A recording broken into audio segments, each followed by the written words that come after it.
subs for West Coast, Tom Gross. For Essendon, it's Saad El Houli.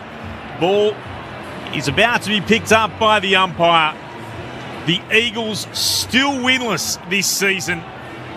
West Coast desperate to try and find a way through, but they are without their co-captain. Oscar Allen managed from this game. And the build-up has all been about the 90s, the rivalry, even though they couldn't spell it correctly on the banner when they ran out the West Coast Eagles cheer squad. The rivalry between these two sides, and both Bombers and Eagles fans would love to go back to the 1990s when they were both powerhouse clubs on the football field. Bombers arrive in the West. They've won their past two, and they've won their past four against the West Coast Eagles. Just waiting to get the okay from the television broadcasters. It's been intriguing. The players have been literally standing in position, waiting to go for the better part of 90 seconds. And now we'll get a start.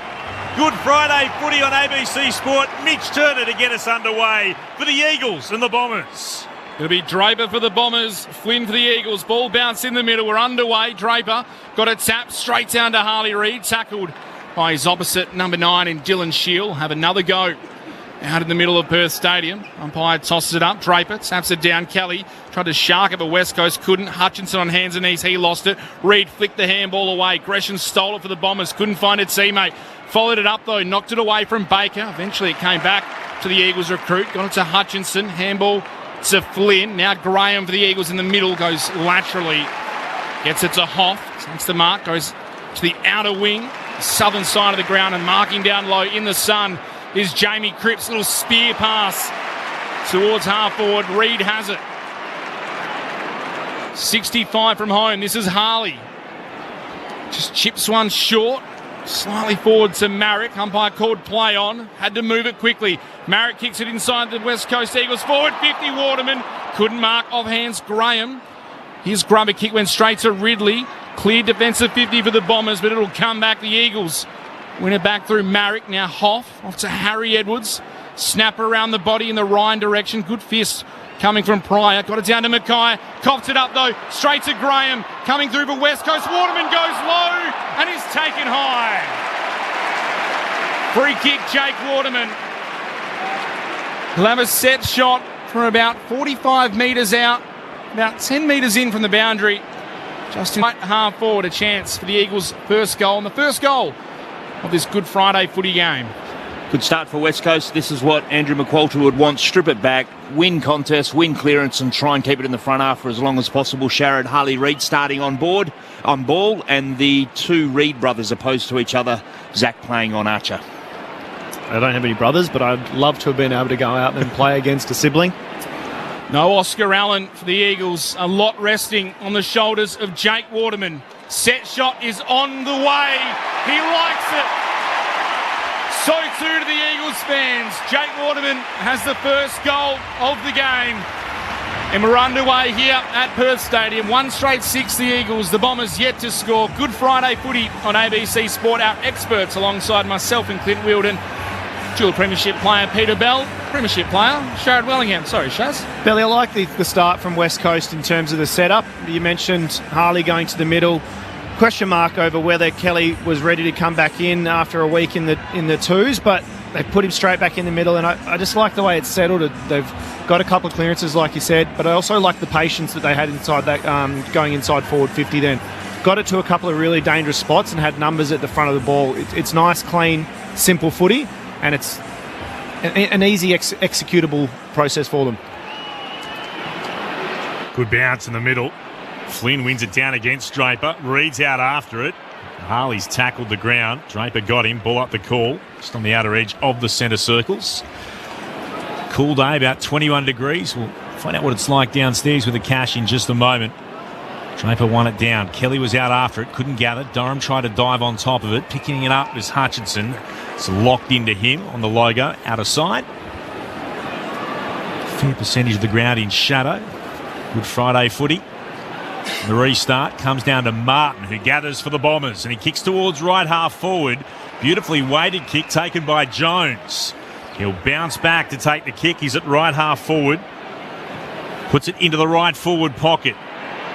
stretching for it. Caddy, or Wright rather, couldn't mark, getting away with it. Baker did well. Hand pass out to Dewar. Takes a bounce, runs to the right back pocket, kicks beyond defensive 50 and spots up Waterman, who marks for the Eagles. They lead one straight goal. The Bombers yet to score. 4 gone in the first. A couple early cheers for the Eagles fans as Waterman goes along the boundary line on the southern side to Cripps. Kicks it inboard. A short pass to Baker. Doing a lot of work early.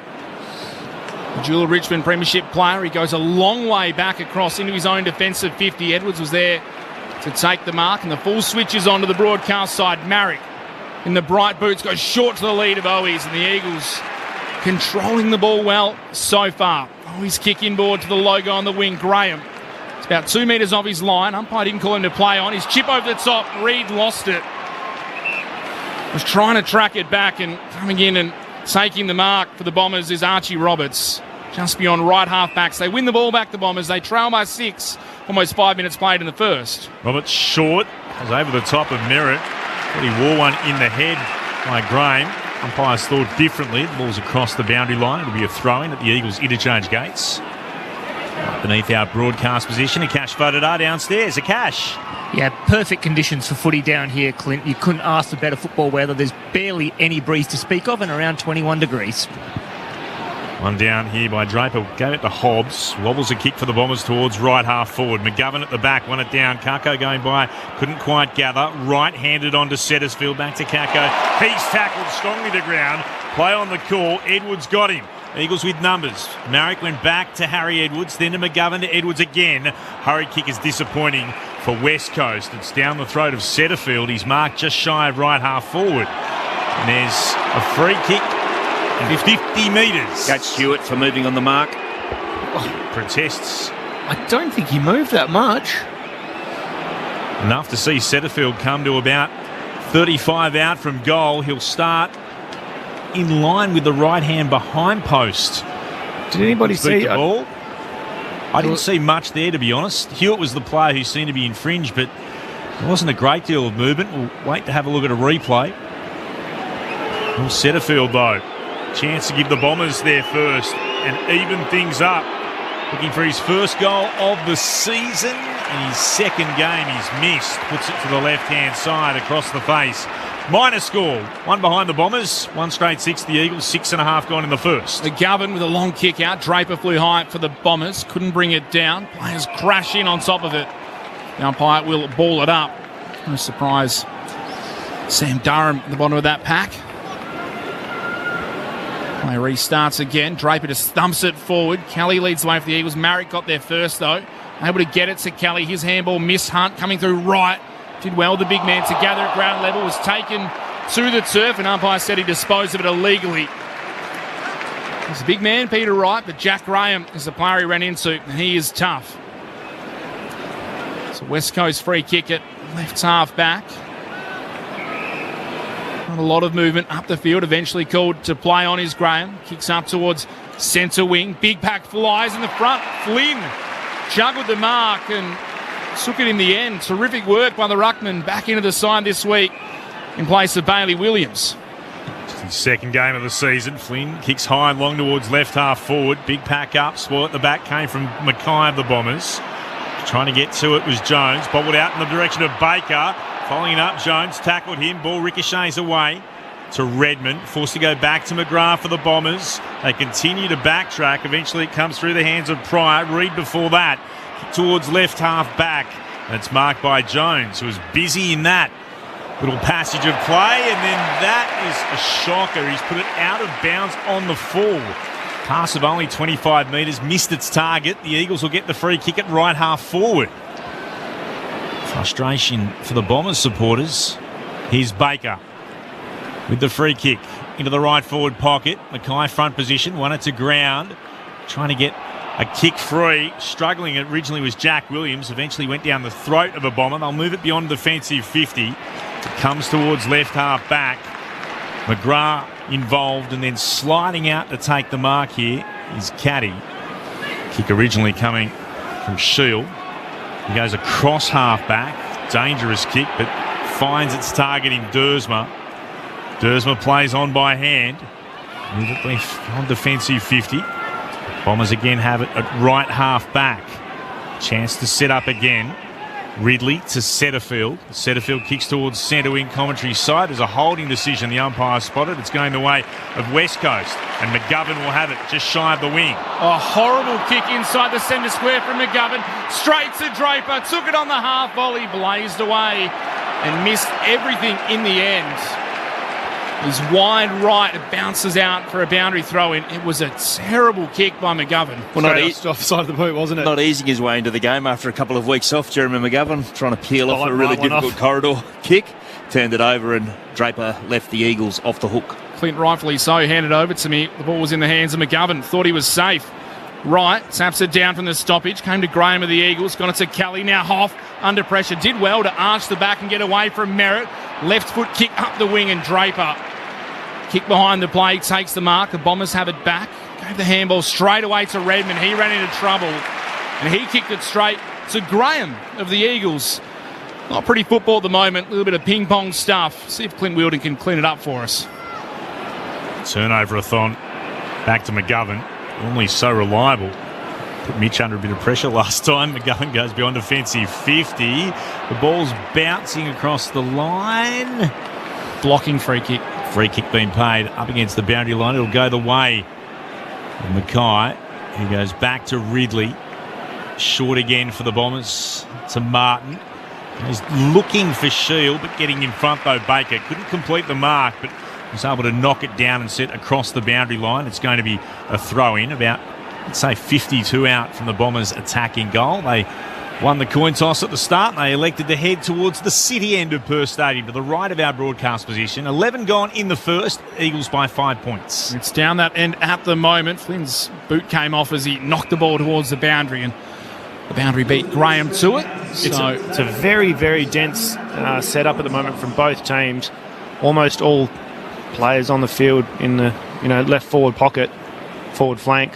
Very dense. There's a pause at the moment as Matt Flynn puts on his, no doubt, size 105 boot. Goes back to... They stopped the clock for that.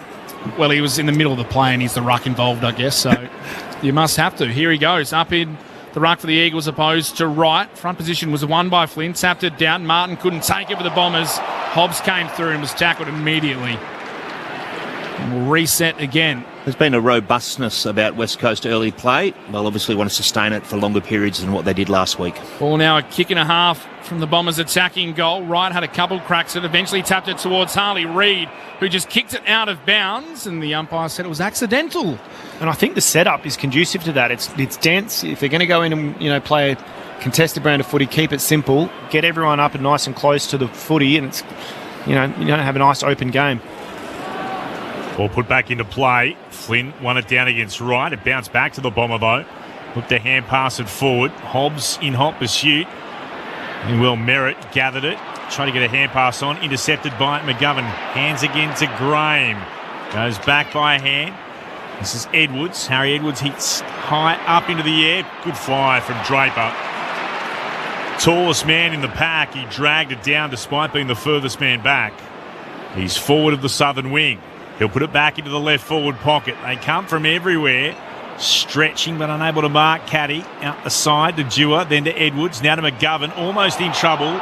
Just got a hand pass out taken by Martin. Shoveled the hand pass forward again. He'll get a second opportunity to knock it into the left forward pocket for the Bombers here. It's over the boundary line for a throw-in. About 15 out to the left of the Bombers' attacking goal. They still trail by 5 points. 13 gone in the first. Earlier today, the Blues by 82 points over North Melbourne.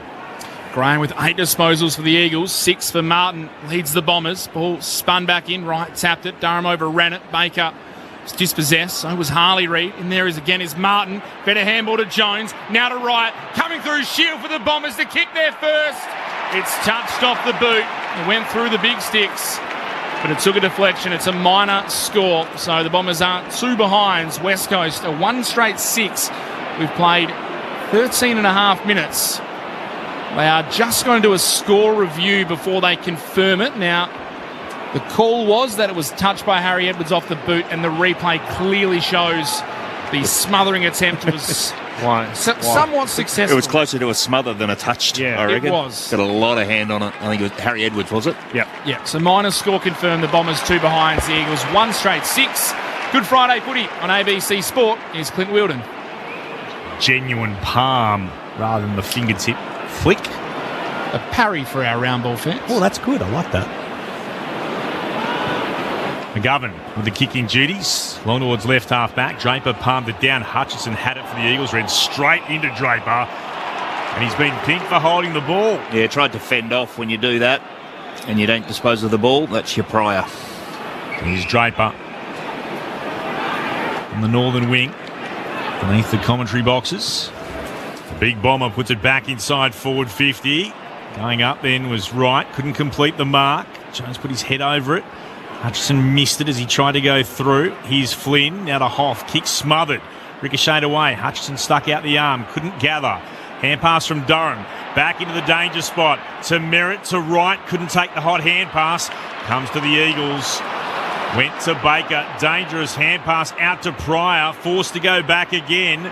Stepping left then right was Caddy, too short that kick. Hobbs immediately tackled. Hand pass back to Caddy. Opportunity to bomb it long. The kick is towards the left forward pocket. It spills down. The snap from right is a goal. It was messy, but the Bombers have been able to finally convert. Wrights, after what was at best an ineffective kick from Ridley towards full forward, was able to bounce up and see it through for a major. 1-2-8 Essendon, 1 straight 6 the Eagles. 15 and a half gone on the opening term. He's back in the team, Peter Wright, and he's on the goal kickers list. It's a pretty ugly, I suppose, style of football that both teams are employing at the moment, and it's resulting in in-out in-plays. I guess most teams would call them that, where it's contested. If you're not getting a nice clean handball out the back and able to break away, they're dump kicking it, and we've seen Draper turn it over. That time they kind of dumped it back in there, but it was just good positioning from big 2-metre Peter. But it is really quite unattractive brand of football at the moment, isn't it, Belly? Ball sauced back up in the middle. No, the ruck got a clear hand to it. Shield for Essendon. Got it way to the goal kicker and right. His handball set Gresham a task. Was able to knock it towards Martin. Tackled by Harley Reid. Just coughs it up out wide on the southern side. Davis for the Eagles did well. Clever little handball to Hunt from centre wing. Kicks towards half forward underneath it. Standing tall. Copping contact late was Archie Roberts. He's been paid the mark. Immediately looks to switch it across his own defensive 50. Was it to Mackay? Deep in defence. His kick beyond right half back finds Menzie. 4 goals last week for Menzie. That ugly style of play, that'll be fine for West Coast given where they've come from. They want to make it contested as much as possible. Menzie, the bright orange boots, kicks towards the commentary wing. It's off hands. Kako follows it over for a boundary throw-in through the Bombers interchange gates here on the northern wing. So it's off hands or off hands? 6 of 1, half a dozen. One down here by Wright doing the ruck work for the Bombers. Hobbs out after it. Hutchinson goes to the floor as he tries to pick it up. Hobbs goes to lock it in. Umpire says we'll ball it up. Contest taking a big chunk out of the Perth Stadium turf. In front of the benches. Wire throws it up into the air. Strong bit of ruck work there from Williams. The kick was smothered. Comes out. Hewitt's able to work it away. To Hutchison, to Marrick, quick hands. Well done to Cripps. Throws it on the boot, works it to Kelly. Gathers on the bounce. Hand pass. Set Dura a task. He couldn't drag it in. Shields were there to mop up for the Bombers. Shield kicks towards the outer side. Edwards has to get back immediately under pressure from Martin. Ball ricochets the way of Jones. Hands it backwards for Perkins. Good bump coming from Hoff. Was able to bump the Bomber off it, and then allows Davis to gather. Beautiful kick now towards Waterman. He's just forward of the wing, southern side, and the kick was magnificent inside forward 50. It lands in the lap of Liam Ryan, who immediately goes back to signal that he's going to have a shot on goal. Just early signs good. West Coast got extra numbers to that contest, and that was why they were able to win it, and then power running forward from Cripps and Ryan. He'll start a metre or two in from the boundary, about 55 from goal. Liam Ryan from 51 out. That's not going to have the carry. They'll come from everywhere in the goal squares. Offense at the back. Jack Williams. Couldn't believe his luck as it fell into his grasp, and he was all alone on the goal line, and he thumps it through for the Eagles' second.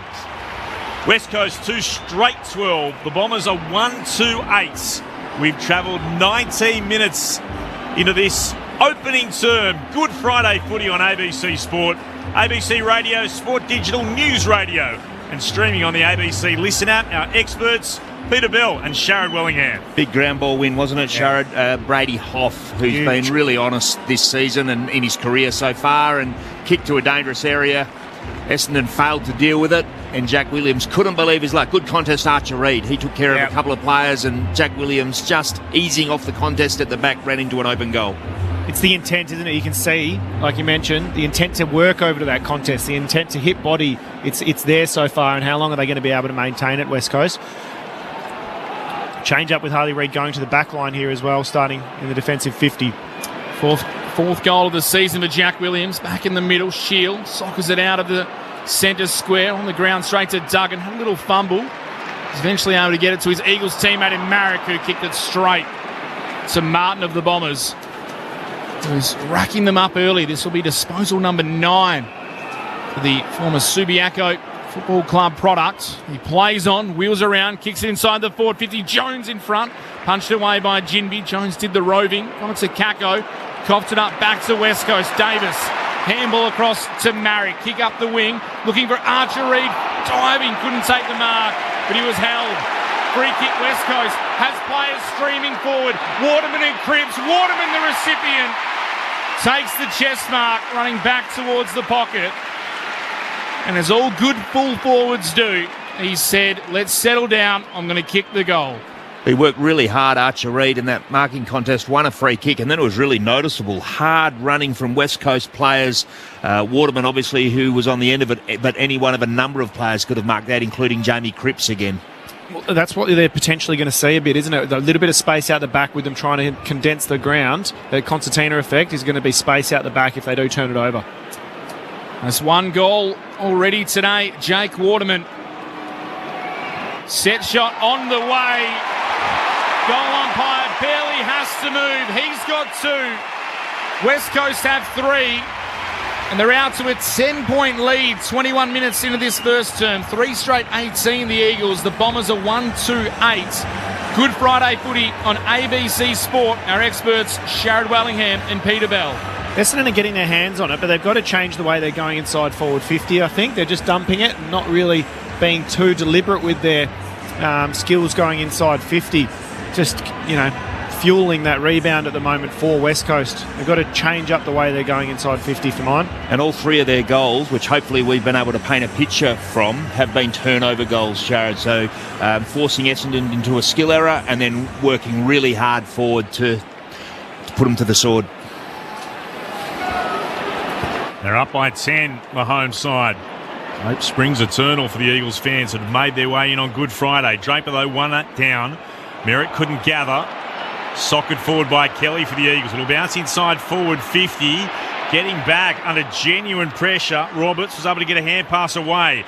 It comes to Merritt now. Sweeping it forward to Durham. Oh, can't get away from Reid.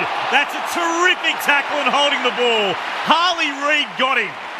And that's no mean feat because Durham is an outstanding player. Strong, skillful, quick. Reid's got him. He'll get told to move it on. And he'll put it back inside forward 50. Eagles fans wanted 50. Won't matter because Waterman is up to take the mark in the right forward pocket for West Coast. They were baying for 50 metres against Durham for not getting back. Umpire said, no, it'll be play on. They've got a good result anyway, West Coast. Waterman from almost exactly the same spot as he kicked a goal seconds before with a chance to line up for what will be his third. Again, a dangerous spot. It's a bit of a dump kick from Harley Reid, but it's a dangerous spot and he's let his forward get to work. But it was a mountain of work that Waterman's done there in a one-on-one contest in the end. Just out-muscled, owned the drop ball. Perfect execution. Waterman comes in, right forward pocket from 40 outs. He punches the air in celebration.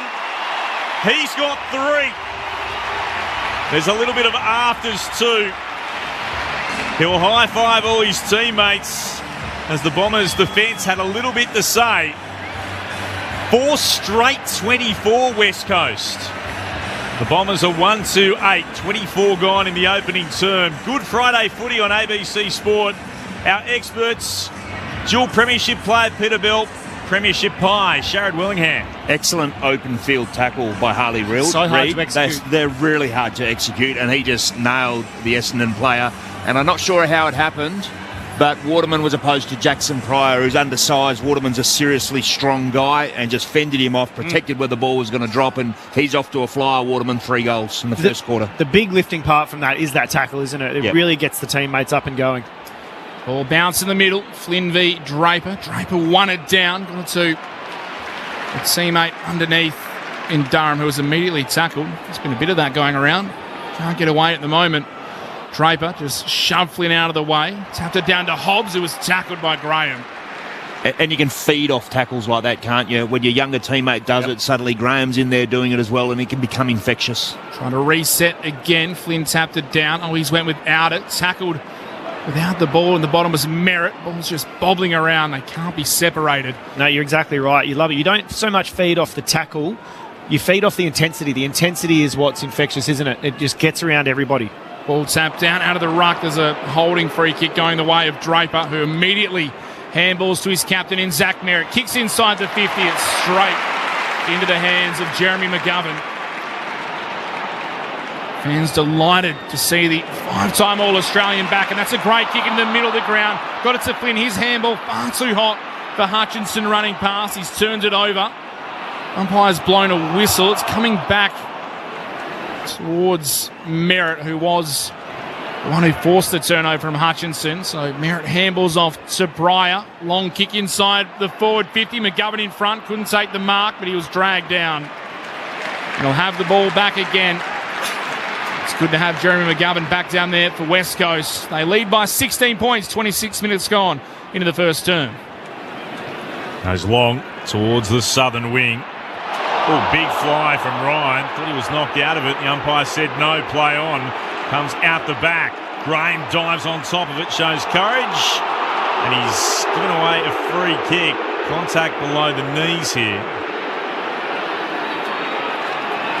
Ryan, a little bit ginger from that contest, but it's a shoulder. He's landed very heavily on his right shoulder. Didn't think there was anything too much wrong with it. Play on the right call, but yes, he'd be a little worse for wear. He's involved again, though. Cross half back. Gives it to Harley Reid. Back to Ryan for the Eagles. Will kick towards Waterman. Eagles fans scream as their team flood forward. Waterman pops it into the left forward pocket. McGrath won it to ground. Follows up straight back into the arms of Cripps, who locks it in. Left forward pocket for West Coast. They lead 4 straight 24 to the Bombers 1-2-8, 27 gone in the first. That's that out the back that they had, but I think they needed a hit up. Someone coming back at the kicker. Draper got in front of Williams. Ball came out the back. Martin for the Bombers. Clever little handball inside to McGrath. His kick up the wing. Oh, Flynn got a hand to it. Almost knocked it away from his teammate. McGovern, though, won it for the Eagles. Got it to Baker. Spins out of a tackle. Kicks inside the forward 50. Williams couldn't take it. Waterman coming through. Lost it as well. The Bombers able to clean up. Setterfield to McGrath. Now Pryor. Last line of defence. Dersma gets it from Pryor. Gives it back to him. The former Lion, who goes short. He gives it to Setterfield in the right back pocket. They covered off the exits reasonably well then, West Coast. Force Essendon back the other way. Former Blue, former Giant, his third club. Setterfield kicks up the wing, and Durham able to work his way in front of Baker. Take the mark and go short up the wing to Archie Perkins. Perkins, in no hurry to try back and take his kick. He'll get told to move it on now. Done so short. Kako, who is out to mark, just shy of centre wing. I don't mind this from Essendon, just controlling the ball a little bit, not getting sucked into dumping it and potentially turning it over again. We went back to Archie Roberts, last week's rising star. Short kick across half back to McGrath, who marks inside the Bombers' defensive 50. So there's a chance to go on a bit of a run. Kicks over the wing towards right half forward. No one can get there. McGovern leaping up into the air, missed it. Hutchison keeps it in play. Just hand passes for the Eagles back to McGovern.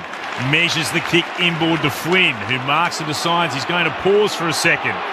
Harley Reid screaming for it on centre wing. That kick's ignored. Instead, it's long towards left half forward. Ryan out, couldn't wait. Oh, goodness. Coming one way was Roberts, and he ran straight into Reid, and Reid has got him high. I don't think he did. It was a fair bump front on, and it was a higher tackle on Liam Ryan before that. That was the previous hit, and Ryan decides to go inside forward 50, and that's Waterman, who's taken another mark. Jake Waterman is unstoppable in this opening term. Cash voted are downstairs. The Eagles doctor's been trying to get to Liam Ryan for a very long time, but he's just been involved in pretty much every passage of play. The doctor is now talking to him, but he's going to continue on out there. Well, he got winded in that marking contest, but straight after that he won the ground ball and then sprinted about 100 metres into the forward line, Liam Ryan. So I think he's okay, and what a first quarter this would be if Jake Waterman can go back and kick his fourth. That would be some opening term. He's got 6 disposals, 6 marks and 3 goals. Can he make it 4 majors? It's a tight angle to the left of centre. His boots cross the 50. He's going to kick from 35 out. We're right behind it. It swings through. What an incredible opening term for Jake Waterman, and indeed for the West Coast Eagles. Look at those scarves flying. It is the 90s revival match. They were told to bring their scarves, and like in the days of Malthouse and Sheedy, the Eagles fans, they're waving them around their heads. Will they continue to wave them in celebration, or will they be wiping away tears later on? But as we stand, the Eagles hold a 22-point lead. 5 straight 30. Waterman with 4 of them. Jack Williams the other. While for the Bombers, 1-2-8. Their 1 goal coming from the boot of Peter Wright. It's a 22-point advantage at quarter time for West Coast. The other game earlier today, and stick around Blues fans, at half time we'll bring you the song, and we'll also bring you an interview with third gamer and 3 goals today for Will White. That's all coming up at half-time after Carlton's 82-point win over North Melbourne earlier today. But here in the second game on Good Friday footy on ABC Sport, quarter time, and the Eagles by 22 points wherever you're listening on ABC Radio, Sport Digital, News Radio, and streaming on the ABC Listen app. Look for the AFL button. As I said, Good Friday footy on ABC Sport. Get your footy fix on the ABC Listen app. Can you believe it? A new game high. Wherever you are and whatever you're doing. He drives it home. AFL and NRL. Bing, bing, bing. Live and ad-free on the ABC Listen app. This is the 2025 AFL Premiership season on ABC Sport. Hoff to Harry Edwards. Snap around the body in the Ryan direction. Good fist coming from Pryor. Got it down to Mackay. Coughed it up though. Straight to Graham. Coming through for West Coast. Waterman goes low and is taken high. Free kick, Jake Waterman. Will have a set shot from about 45 metres out. About 10 metres in from the boundary. Just inside right half forward. No Oscar Allen for the Eagles. A lot resting on the shoulders of Jake Waterman. Set shot is on the way. He likes it. So too to the Eagles fans. Hand pass back to Caddy. Opportunity to bomb it long. The kick is towards the left forward pocket. It spills down. The snap from Wright is a goal. It was messy, but the Bombers have been able to finally convert. Liam Ryan from 51 out. That's not going to have the carry. They'll come from everywhere in the goal squares. Off-head at the back. Jack Williams couldn't believe his luck as it fell into his grasp, and he was all alone on the goal line, and he thumps it through for the Eagles' second. Handball across to Marrick. Kick up the wing. Looking for Archer Reid. Diving. Couldn't take the mark, but he was held. Free kick West Coast. Has players streaming forward. Waterman and Cripps. Waterman the recipient. Takes the chest mark. Running back towards the pocket. Set shot on the way. Goal umpire barely has to move. He's got 2. West Coast have 3. It comes to Merritt now, sweeping it forward to Durham. Oh, can't get away from Reid. That's a terrific tackle and holding the ball. Harley Reid got him. He'll get told to move it on, and he'll put it back inside forward 50. Eagles fans wanted 50. Won't matter because Waterman is up to take the mark in the right forward pocket for West Coast. Waterman comes in, right forward pocket from 40 outs. He punches the air in celebration. This is ABC Sports coverage of the AFL. On your radio. ABC Sport Digital. And on the ABC Listen app. So the Eagles lead at quarter time and by 22 points. Not too many of us in the ground were expecting that, but what's been an ugly game, they're getting the job done. Let's hear from our experts, Peter Bell and Sharad Willingham on ABC Sport.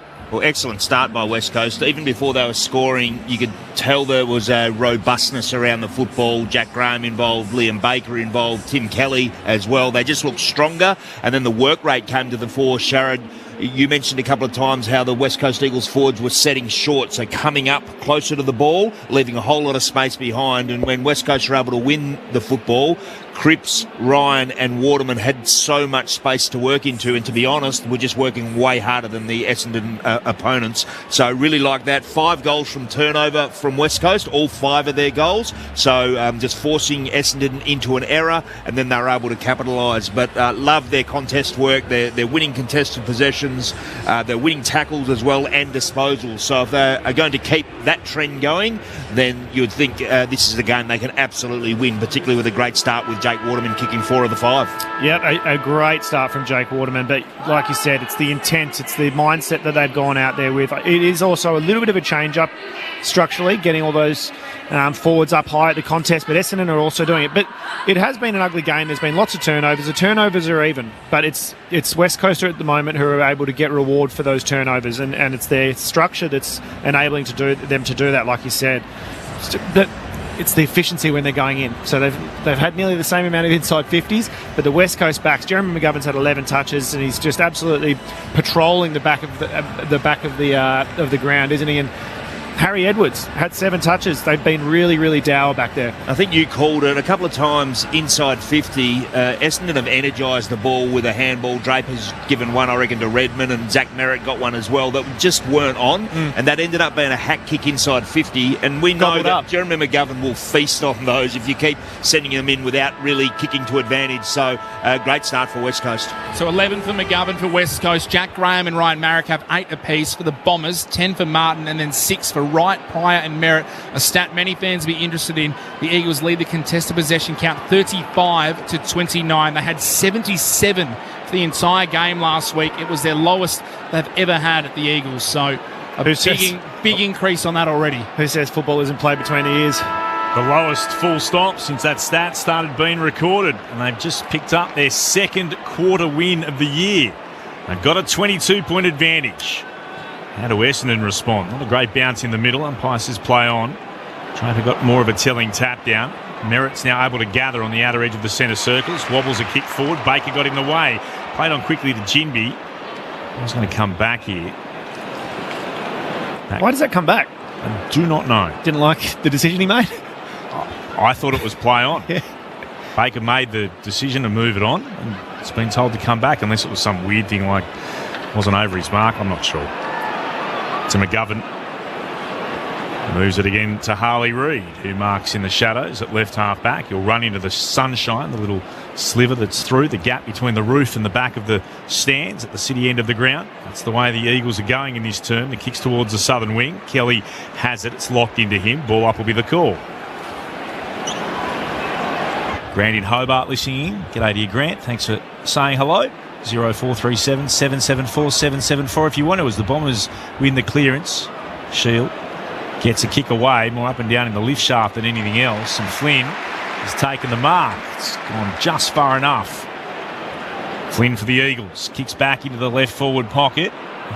Well done by Archer Reid, won it to ground. Comes here again for Cripps, hard up against the boundary. He's good enough. He kicks towards goal. Has it carried through. Goal umpire says yes. Durswell was on the goal line, tried to stick out the hand. It's all okay according to the officials, and that just shows the sort of skills that Jamie Cripps has. Tight angle, curled it around, gets it through for West Coast sixth. 6 straight 36 to Essendon 1-2-8 opening 2 minutes of the second term. Good Friday footy on ABC Sport. And one of the most valuable things a key forward can do besides winning a contested mark is halving one when they had no right to. And that was why Archer Reid has impressed a lot of people so far. He halved the ball. Jamie Cripps gets a shot at goal as a result. And it's the second time he's done it that's resulted in a goal. That's right, the other one in the first quarter as well. So if he keeps doing that, he'll have a long career. Jamie Cripps is having a decent season. That's goal number 7 for the veteran. Ball back in the middle, coming through Hutchinson to West Coast. Stolen by the Bombers. Merritt thought about kicking it instead. Handballs forward to Durham. He got dealt with late by Harley Reid. So it's a free kick to the Bombers. Durham takes it. Handballs back to Merritt, who's running past and goes short to Dersma. Left half forward, looking to do the attacking. He couldn't stop the goal a moment ago. Instead, he switches it back into the centre square, and Redmond almost dropped. A simple mark. He plays on, kicks it inside the forward 50, and Jinby leads out for West Coast. Almost dropped the chest mark, but is able to intercept for the home side. He can go laterally by foot to Marek, not 15. Called to play on, just has to go quickly. High up and under to the wing, and taking the intercept mark on this occasion for the Bombers is Ben Mackay. Mackay looks inboard, sees Merritt, that's where the kick goes. He's about a metre or two forward of the centre circles. Running by McGrath, kicks back inside to forward 50. McGovern takes the mark. Immediately moves it on to Waterman in the centre square. Sweeping hand pass to Kelly. He goes in the direction of Cripps, who marks. 45 out from goal, 45-degree angle to the left. They made that look slick, West Coast. Where has this been all year? Space out the back again. All that Constantine forwards getting up, pressure on. The read of McGovern off the boot of Redmond. I think it was the inside 50 from Essendon. Turnover, and he went inside straight away, pulled the trigger. That's what opened it up out the back. Here comes Cripps, looking for a second. The crowd, you can tell, he's missed, putting it across the face. The minor score, they were starting to rise and then realised it was missing to the right-hand side. First blot of the copybook for the Eagles, 6-1-37 to the Bombers, who are 1-2-8, 4.5 gone in the second term. Redmond with the kick-in duties, long to the wing, right in front in a wrestle with Edwards. Paid the free, but he took the mark anyway. 2 metre Peter for the Bombers. Thought about the handball, instead goes short and wide on the broadcast swing to Dylan Shield, who goes back by foot, retreating to Roberts. Now back inside defensive 50 to Reid, to Zach. It's great zoning defence from West Coast. Essendon have conceded 40 or 50 metres, and really they've still got one-on-ones in front of them out the other side, so they've had to come back and perhaps a turnover.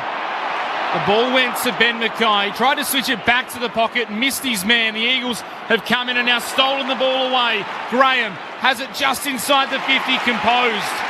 Goes laterally just beyond the paint. Kelly has it in hand. Now the numbers start spreading forward for the Eagles. He sees Ryan in the pocket. He can't take the mark as Jones cut across and intercepted it. And the Bombers breathe a sigh of relief for the time being. He goes out towards Draper, who can't mark it. Now Marek wins it for West Coast. Marek put his head over the football. He was taken high by Draper. He'll get the free kick. It was a good effort before from Jones defensively for the Bombers. The value of that tall winger being able to fold back and help out aerially.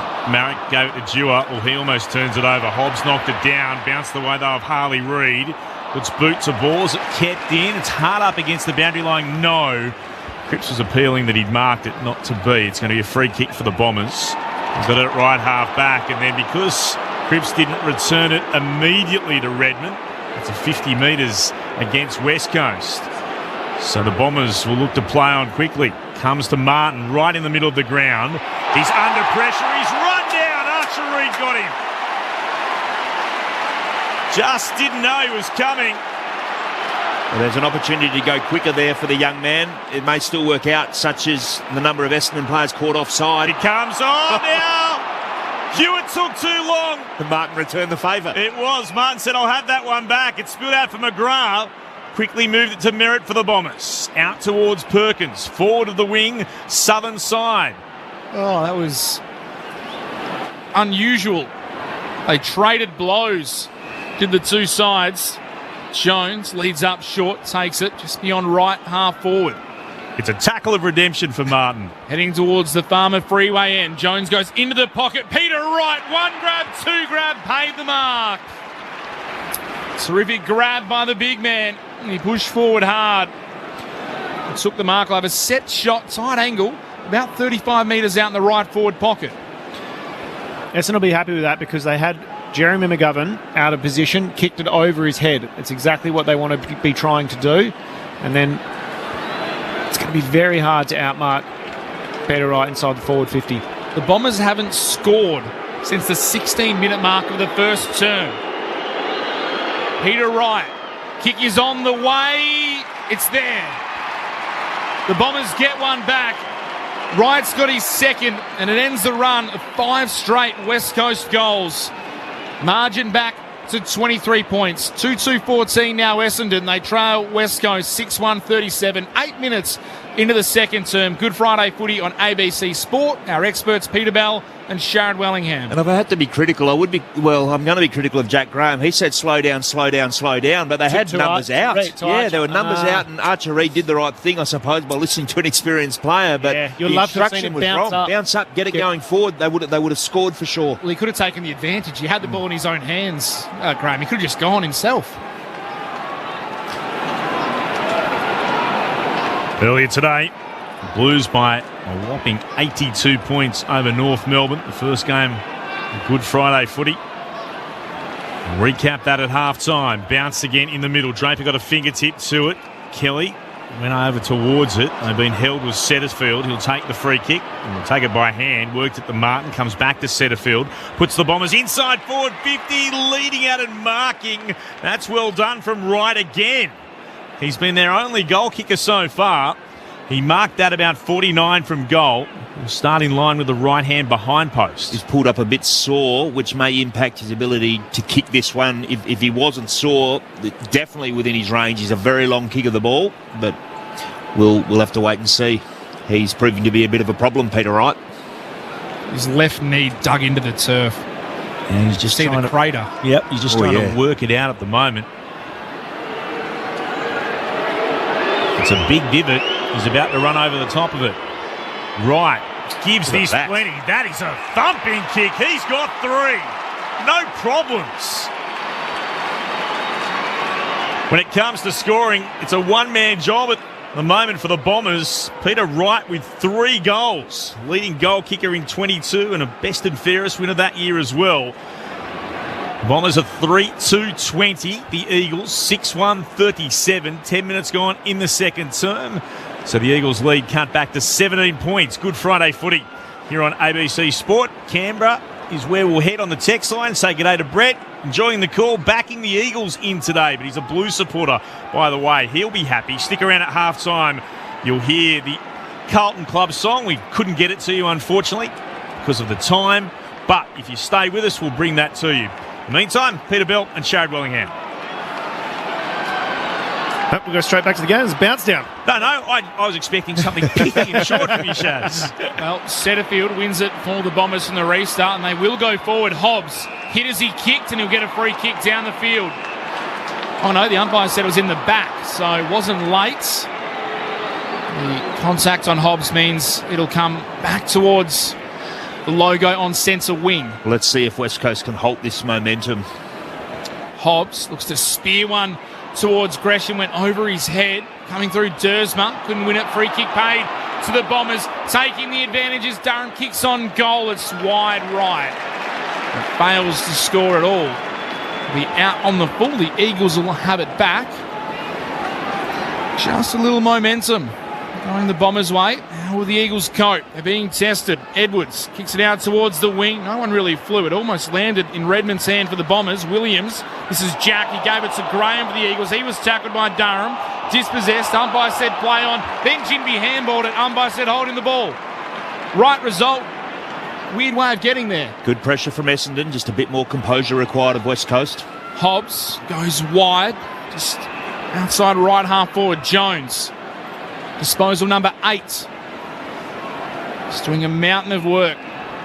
Waiting for a target inside 50. Sees a lead in the pocket. Kicks in that direction and Marrick in front of Caddy. Read it better. Got there first. Was able to take the intercept mark for the Eagles in the left back pocket. Last couple of rebound 50s from West Coast. Essendon are setting up really well.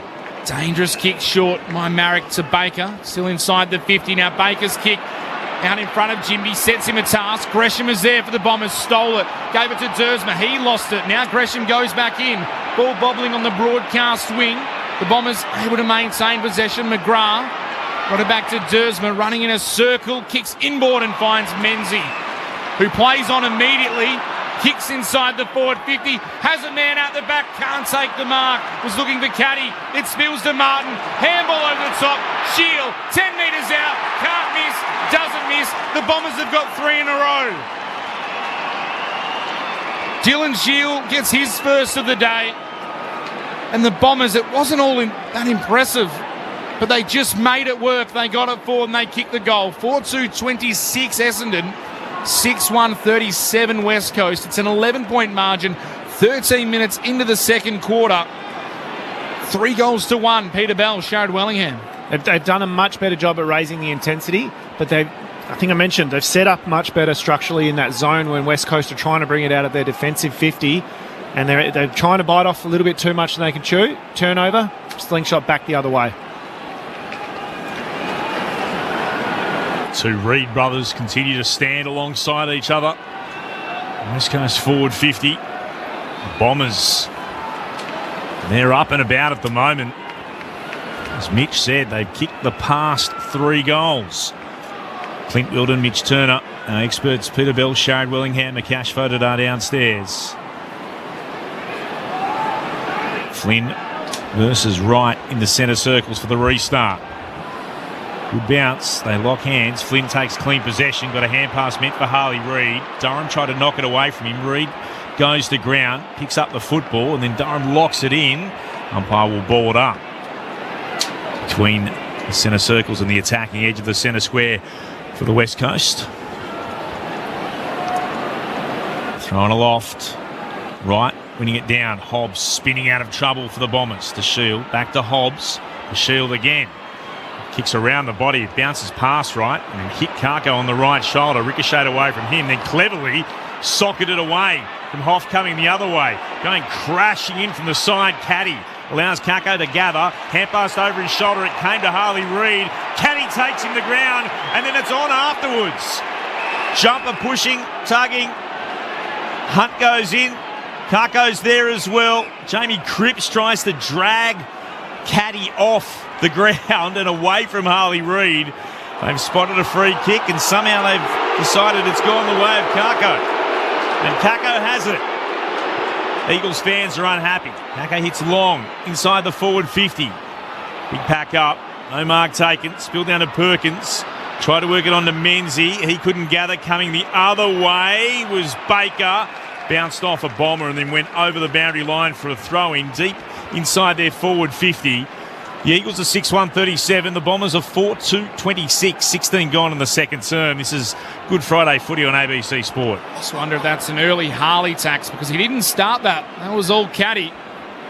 Ball spun back in. Flynn to the front. Tapped it down to Baker for the Eagles. His handball straight to Dersma. The Bombers have it back. Dersma breaks past one. Now kicks towards the top of the goal square and Dewar was able to read it. Take it uncontested. His kick though. Set a task for Davis. Knocked away by the Bombers. Martin inside to Kako. Little underground handball back to Martin. Brilliant smother by McGovern. Martin looking to bring it back in, the veteran. Desperation. Full body smother. Ricochets over the line for a boundary throw in. He's not giving up. He's Jeremy McGovern. Ball spun back in. Flynn tapped it down. Shield took it for the Bombers. Got it to Kako, who is tackled. We'll have another ball up inside the forward 50. The Bombers looking to attack. They kick the past 3. One down here by Jones. Umpire spotted a free kick coming the way of the Eagles here. It's going the way of Tim Kelly.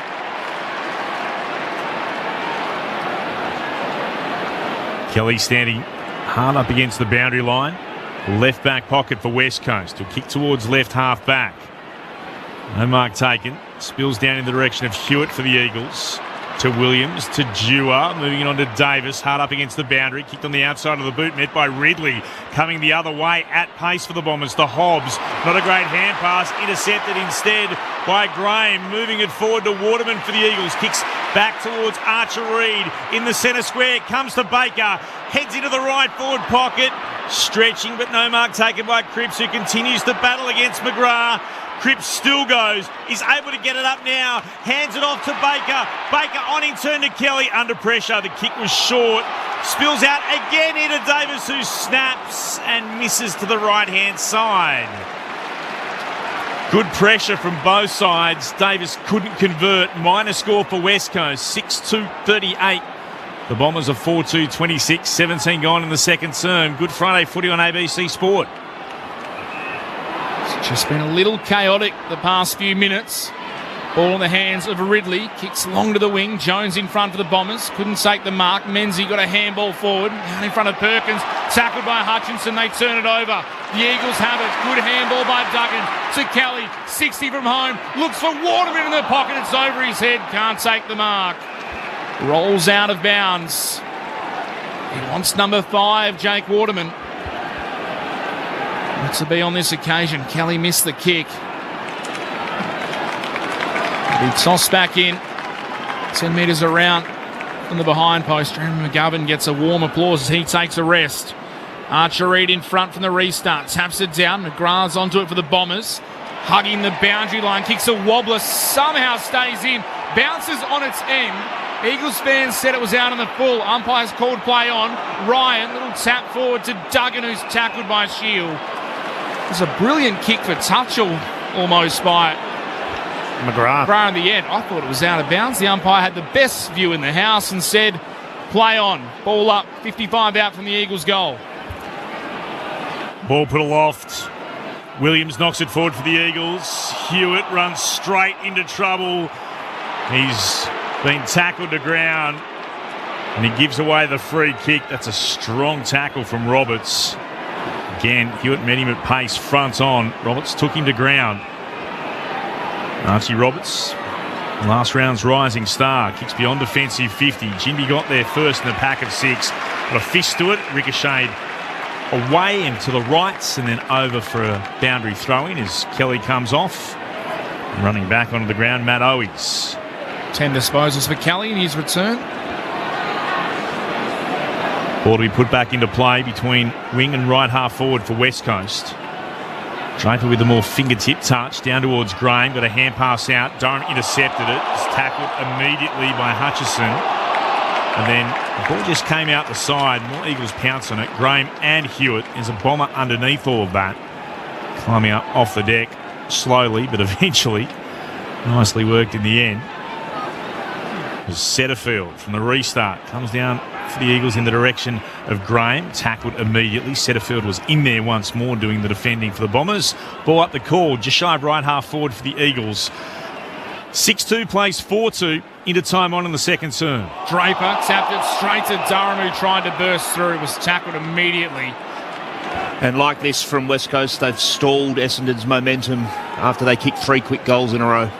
We'll toss back up. Williams tapped it, ricocheted off Durham. Back to Jack Williams of the Eagles. Now Durham again on hands and knees. So to Hewitt.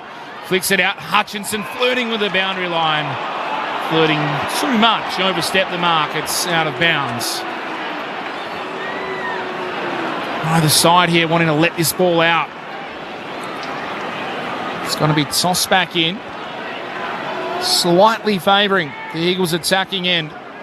On the broadcast wing, Williams in front for West Coast. Tapped it down to Graham. Couldn't take possession. And then tackle is laid by Jack Hutchinson again. This time it was on Setterfield. The umpire quickly restarts it. He wants to get this ball out of there. Draper taps it down. Dersma went without it. Merritt took it for the Bombers. Got it to Shear. Little underground handball. Misses the target. It's out of bounds. It's what, the 6th, 7th stoppage in a row? And both teams happy to have an extra behind the ball. Essendon's is deeper in West Coast forward 50, and Harley Reid is just off the back of the stoppage on centre wing. Ball put back into play. Draper takes front position. Wanted down two-handed. Setterfield couldn't take it under pressure from Hunt. Comes off the deck to Graham. Handbars back to Hutchison. And Setterfield got him. He's been busy. After conceding 3 quick goals, this is good for West Coast. They've taken the momentum out of it. They've turned it into a grind. Hutchinson, Graham involved. Munn's got 13 disposals. Shield 12 for the Bombers. Again from the restart. Graham's able to get it away to Owies. Wobbles a kick towards right half forward. Cripps couldn't mark. Spills down to Hewitt. Hand pass was a hospital one. Straight back to Cripps. Durham got him. Wrapped him up immediately. Took him to ground. Ball up inside forward 50. West Coast have done very well just to stop that momentum the Bombers certainly had. The restart comes out here towards Roberts. Setterfield with a quick towards left half back. Hoff couldn't quite get there. Shields picks it up. Hand pass straight back into traffic. Umpires spotted a free kick. It's going the way of the Bombers here. Slowly climbing up off the deck. Chance here for Perkins with the free kick to go short to Durham. Durham will move it into the middle of the ground. It's a dangerous ball. They've got the corridor now. It was Roberts who was the recipient. Gave it back to Perkins, who continued running. Kicks it inside the forward 50. Marrick put a hand up. Couldn't mark it for the Eagles. Menzies, clever little toe poke. Jones tries to tap it back into the path of Caddy. Had a swing at it, missed it, collected the post, and under all of it was a desperate Harry Edwards. And in the end of all that mess, it's a minus score for the Bombers. So 4-3-27 Essendon, 6-2-38 West Coast, 11-point margin, 23.5 gone. Good Friday footy on ABC Sport. It's a great effort from Harry Edwards defensively. Throw himself on the football, put his body at genuine risk. Marrick to Harley Reid into the right back pocket, towards right half back, and then marking it's Ryan. Ryan goes back inside the defensive 50. Gets it on in turn to Hoff. Now towards Duggan. He'll move it short again. This is Davis. Going to bring it inboard to Owies. Owies pauses. There's only one player behind him in Hoff. Owies will stab the pass short, and he spots a teammate who marks inside forward 50. It's Jack Williams, already with 1 goal today. That was a perfect example of selling the story. All the Essendon defenders thought he was going to load up and send it deep inside forward 50, and a really late lowering of the eyes, as our listeners love hearing. And finding that shorter option. Look early and look late. So he's got 1 today, Jack Williams. The applause is for Jake Waterman, who comes off the ground. He's got 4. In the meantime, Jack Williams, the kick is on its way from 51 outs. The crowd will tell you the story. He's got his 2nd, and the Eagles, they end a run of 3 unanswered Bombers goals. West Coast have their 7. 7-2-44 to Essendon. 4-3-27, 25 and a bit gone in the second term. Good Friday footy on ABC Sport. Clint Wilden alongside Mitch Turner, our experts, Sharrod Wellingham and Peter Bell. 2 things I really liked about that. The first one was how flush and deliberate that kick was from Jack Williams. That was an absolute leathering of that footy. Secondly, the tactical side of it, West Coast having the presence of mind to go all the way around and use the open side. I was kind of thinking Liam Ryan had the ball over on this flank, down the line, nice and easy. No, he went for the switch, open up, gets all the way to Owies, and then the beautiful kick from Owies to lower the eyes. 17-point margin for the Eagles. Ball bounced. Draper taps it. Couldn't find a teammate. Hutchinson for the Eagles could gather the ball. Handball out in front of Hewitt. 55 from home, kicks it towards the Ryan direction. It's over his head. It bounced on the deck. Archer Reid gathers, turns, looking for a target. Handball into Graham. He couldn't find a teammate. It's knocked away. The Bombers desperately defending. Redmond gets it to Dersma, hugging the boundary line, able to get it to Roberts. Dangerous kick back inboard. Kako couldn't take possession. Hobbs, though, there for the Bombers to come through and get it back to Roberts. Just retreats by hand to Dersma. The broadcast wing below us. Redmond to Hutchinson, trying to shake and the youngster taught him a lesson. Yeah, I've liked his vigour. Hutchinson around the footy. He's got a bit of power about him. And a big tackle opposed to Mason Redman. That'll be tackle number at least 5 for Jack Hutchinson as he kicks it inside the forward 50. Can he find a target at the front? Flynn had a big claim to it. Draper took it away. And they paid the mark to Draper. Flynn had a big piece of it. Doesn't matter. Umpire's decision. The Bombers go quickly out the southern side in front, trying to take the mark. And paid was Menzie. The ball will come back. Reid was all over him. This was Harley on this occasion. A fair free kick, you'd think, to the Bombers, and Menzie has it. Just backward of centre wing on the southern side. He retreat inside defensive 50 to Zach Reid. Zach Reid. This is a dangerous kick. It will have to be precise. It is perfectly weighted. Done that very well, the Bombers. They'll come through the middle with Roberts. Kicks towards the logo, commentary wing to Setterfield. Now out towards Hobbs. Wheels around from left half forward, but can't find a teammate. And back there is Baker, who marks in the right back pocket for West Coast. It wouldn't be the worst thing for West Coast to take some seconds off the clock here. Heading up towards half-time. The kick is long towards the pack. Umpire spotted the holding decision will come to Ryan. So either possess the ball or play a really straight sort of LDL Waterman game. going behind the ball as well. Runs onto the ground, straight behind the ball. Going at half-time with your lead intact. And that's where the kick goes. Well spotted. Waterman now with acres of space to work with. No one comes to him, so he's able to then take his time and kick to a pack at right half forward. Kai was up there, thought he'd marked it. Flynn thought better of it, and so too did the officials. The Eagles have it. About 80 from goal. Kicks into the right forward pocket, and somehow Jamie Cripps has got completely free, and Cripps has marked all on his own, uncontested.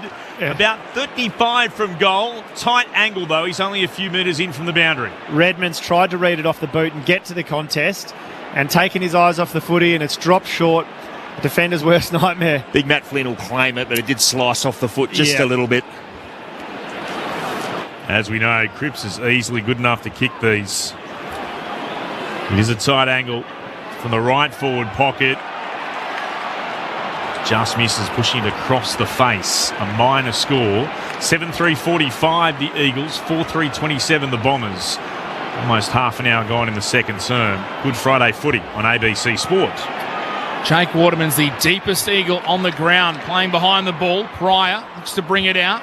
Gets it off hands to Hobbs. Running in front of the interchange gates is Dersman. He kicks it straight to the spare man in Jake Waterman,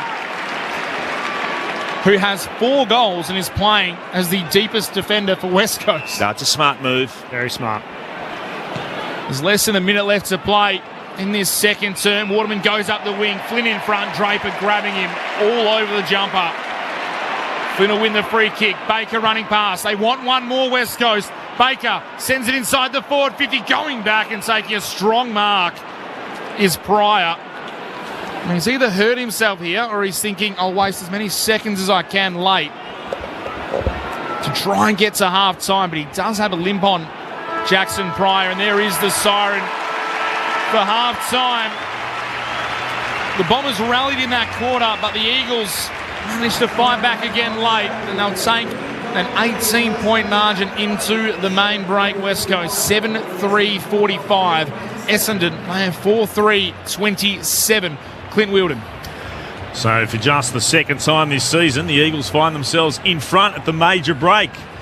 Jake Waterman with 4 goals, Jack Williams with 2, Jamie Cripps has 1, while for the Bombers, Peter Wright has 3 goals, Dylan Shield with 1. 7-3-45 to 4-3-27.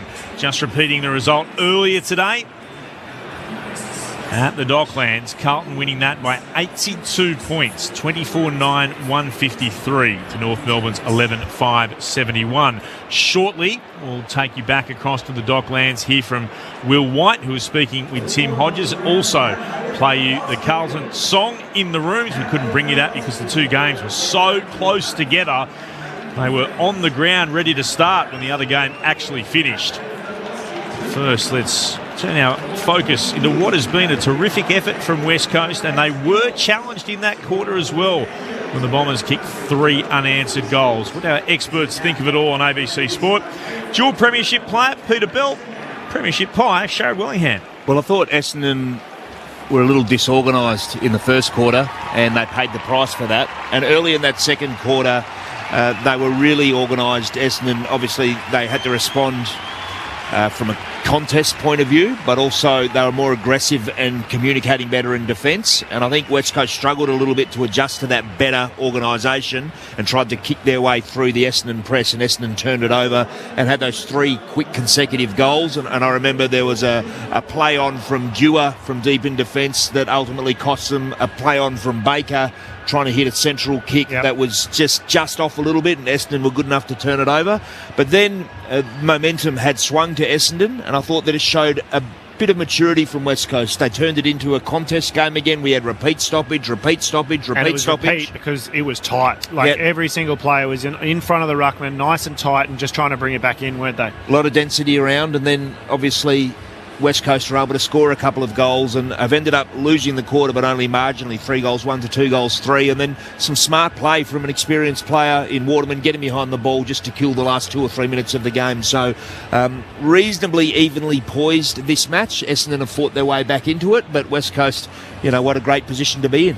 Yeah, a 100% great position, and everybody here who's going for West Coast, it's a great change of intent, and that's what I think the fans and supporters of West Coast wanted to see. They come out here with a noticeable change in intent for what we've seen for the first 5 games of the year. It was a really, I think, a game of forward half territory, wasn't it? Get it in your forward half, rely on turnover to get it there, but lock it in there.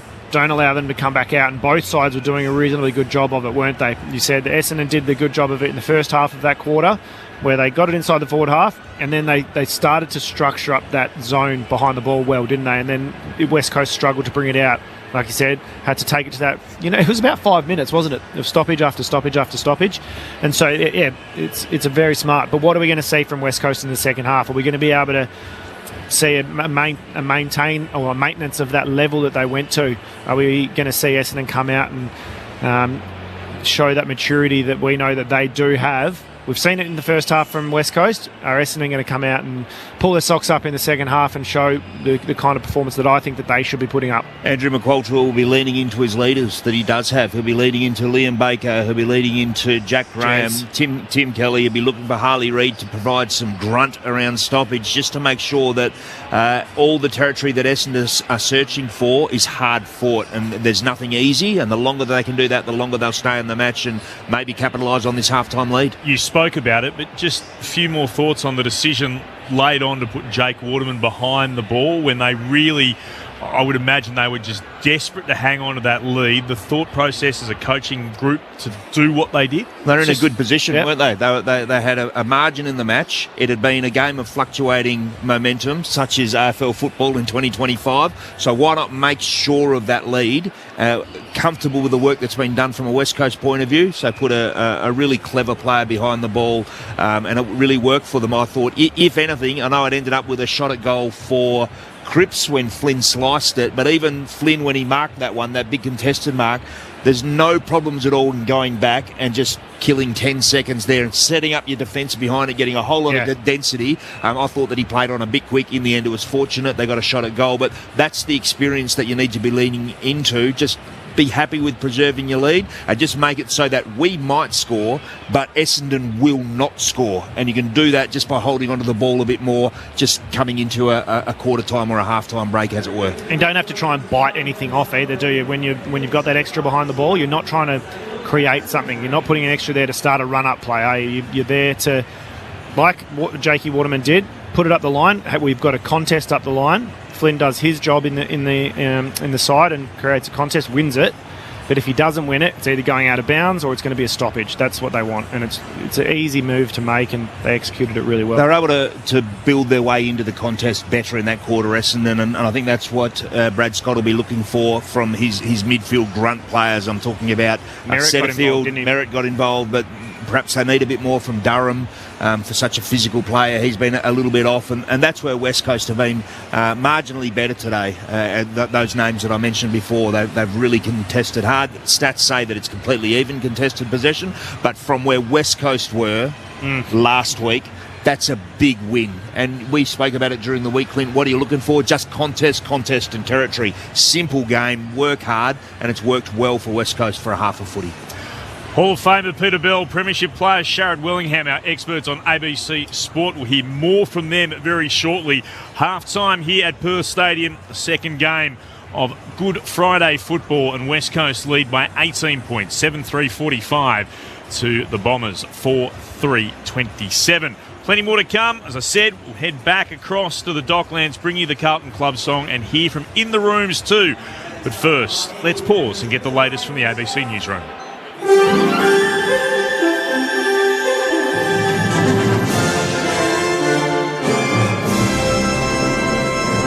Sarah Hall with ABC News. Sydney police are door-knocking residents and scouring CCTV footage after the kidnapping and suspected murder of a 45-year-old mother.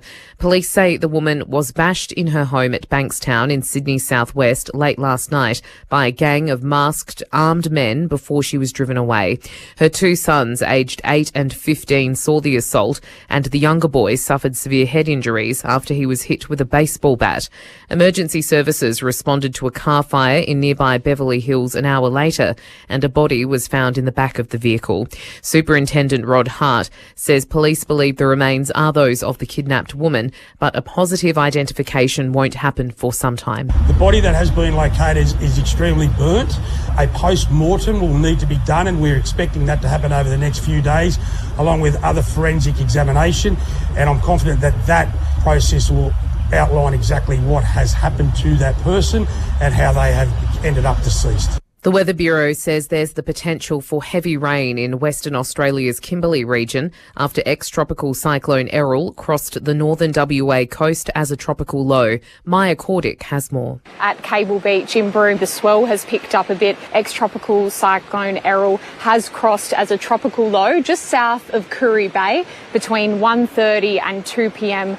local time. So we're expecting heavy rainfall from that tropical low as it continues to move inland, and the potential for flash flooding. It's important to note it was a Category 4 cyclone yesterday, and that's rapidly weakened into a tropical low when it crossed over that quite remote stretch of the West Kimberley coastline. Federal opposition leader Peter Dutton's offices have been cleaned after they were vandalised overnight. Alison Shaw reports from Parliament House. Queensland Police are investigating after the Brisbane electorate office of federal opposition leader Peter Dutton was graffitied with black spray paint overnight.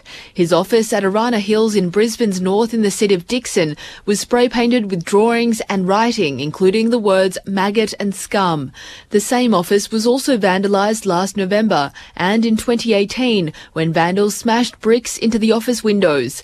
Queensland Police are appealing for any witnesses or anyone with footage to come forward. Mr Dutton has been approached for comment. It's been a quiet day on the federal election trail, with both campaigns calling a truce for Good Friday. Deputy Prime Minister Richard Marles has been in Melbourne today, attending a charity event for the Royal Children's Hospital. Mr Marles says it's respectful to take a break over Easter, given the holiday's significance to many Australians. From a campaign perspective, it also gives us a moment to catch our breath and to have a break. It's obviously a really busy time during a campaign, so in some ways it works for everyone, but it's really fundamentally about paying respect to Good Friday. US Secretary of State Marco Rubio has expressed frustration over the lack of progress on reaching a ceasefire between Russia and Ukraine. Mr Rubio says he's had constructive dialogue with European and Ukrainian officials in Paris and confirms they have produced an outline for steps toward peace. However, the prospect of a successful truce is dimming, with Russia refusing to accept conditions brokered by the US and Ukraine rejecting arms demands from Moscow. Mr Rubio says the Trump administration will make its decision within a matter of days. We're not going to continue to fly all over the world and do meeting after meeting after meeting if no progress is being made. So if they're serious about peace, either side or both, we want to help. If it's not going to happen, then we're just going to move on. We're going to move on to other topics that are equally, if not more important in some ways, to the United States. Pakistani police have arrested over 170 people in recent weeks following at least 11 mob attacks on outlets of US fast food chain KFC. Local authorities from major cities including Karachi, Lahore and Islamabad say protesters were armed with sticks and vandalised the fast food outlets. The attacks were sparked by anti-United States sentiment and opposition to Israel's war in Gaza. KFC and its parent company have not commented on the incidents. In sport, the Canterbury Bankstown Bulldogs remain the only undefeated team in the NRL, defeating the South Sydney Rabbitohs 32-0 at Sydney Olympic Park Stadium. It's the first time the Bulldogs have won 6 straight games to start a season in 87 years. And Carlton has claimed an 82-point victory over North Melbourne in their Round 6 clash at Melbourne's Docklands Stadium. You're up to date with the latest ABC News. Join us on Anzac Day across the ABC. From Gallipoli and Villers-Bretonneux to the Dawn Service and March in your capital city. We will remember them. On ABC, Radio, TV and iView and the ABC Listen app. This is the 2025 AFL Premiership season on ABC Sport. Win for the Eagles. Kicks back into the left forward pocket. Well done by Archer Reid. Won it to ground. Comes here again for Cripps. Hard up against the boundary. He's good enough. He kicks towards goal. Hasn't carried through. Goal umpire says yes. Dursmore's on the goal line trying to stick out the hand. It's all okay according to the officials. Jones goes into the pocket. Peter Wright. 1 grab, 2 grab. Paid the mark. Terrific grab by the big man. Peter Wright. Kick is on the way. It's there. The Bombers get one back. Wright's got his second, and it ends the run of 5 straight West Coast goals. Martin comes back to centre field, puts the Bombers inside forward 50, leading out and marking. That's well done from Wright again. He's been their only goal kicker so far. He marked that about 49 from goal, starting line with the right hand behind post. Wright gives this plenty. That is a thumping kick. He's got 3. Dursma running in a circle, kicks inboard and finds Menzie, who plays on immediately, kicks inside the forward 50, has a man out the back, can't take the mark, was looking for Caddy, it spills to Martin, handball over the top, Shield, 10 metres out, can't miss, doesn't miss, the Bombers have got 3 in a row. Davis going to bring it inboard to Owens. These pauses. There's only one player behind him in Hoff. He's will stab the pass short and he spots a teammate who marks inside forward 50. It's Jack Williams already with 1 goal today. Jack Williams, the kick is on its way from 51 out. The crowd will tell you the story. He's got his second and the Eagles, they end a run of 3 unanswered Bombers goals. This is ABC Sports coverage of the AFL. On your radio. ABC Sport Digital. And on the ABC Listen app. Half-time at Perth Stadium, the Eagles lead the Bombers 7-3-45 to 4-3-27. It was a 22-point advantage to West Coast at quarter-time, an 18-point lead over Essendon at half-time. Was a lopsided result earlier today. Carlton beating North Melbourne by 82 points. In just a moment, we'll hear Tim Hodges with Will White, who kicked 3 goals in his 3rd game of footy. But first, I will say this was a slightly subdued Carlton song. There were a number of bubs in the circle, but here is Carlton celebrating their win over North Melbourne by 82 points earlier today. We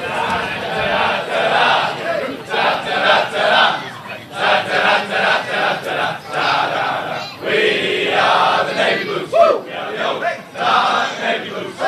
We're the team, never let you down. We're the team of Carlton. We're all the champions.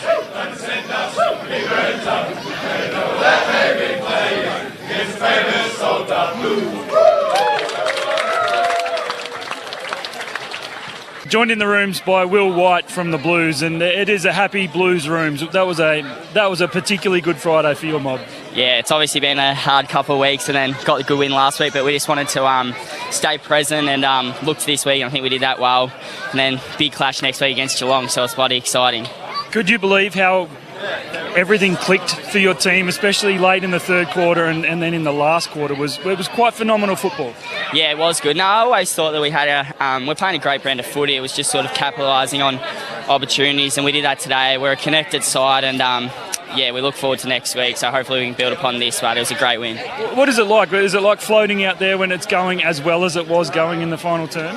Oh yeah, I was just loving it. Felt like a little kid. Obviously a Carlton supporter, so it was pretty cool to celebrate with Motlop and then Cripper getting around here, who's been my favourite player at the club. So yeah, it's pretty special. Yeah, your first few weeks, it wasn't a success, and then for it to click last week against the Eagles and then North Melbourne, is it everything you dreamt of? Yeah, it is. We still have a lot of work to go, but it's only the beginning. It's very exciting, but yeah, as I said, we've got to look to next week and obviously enjoy this win and then park it and get ready for next week.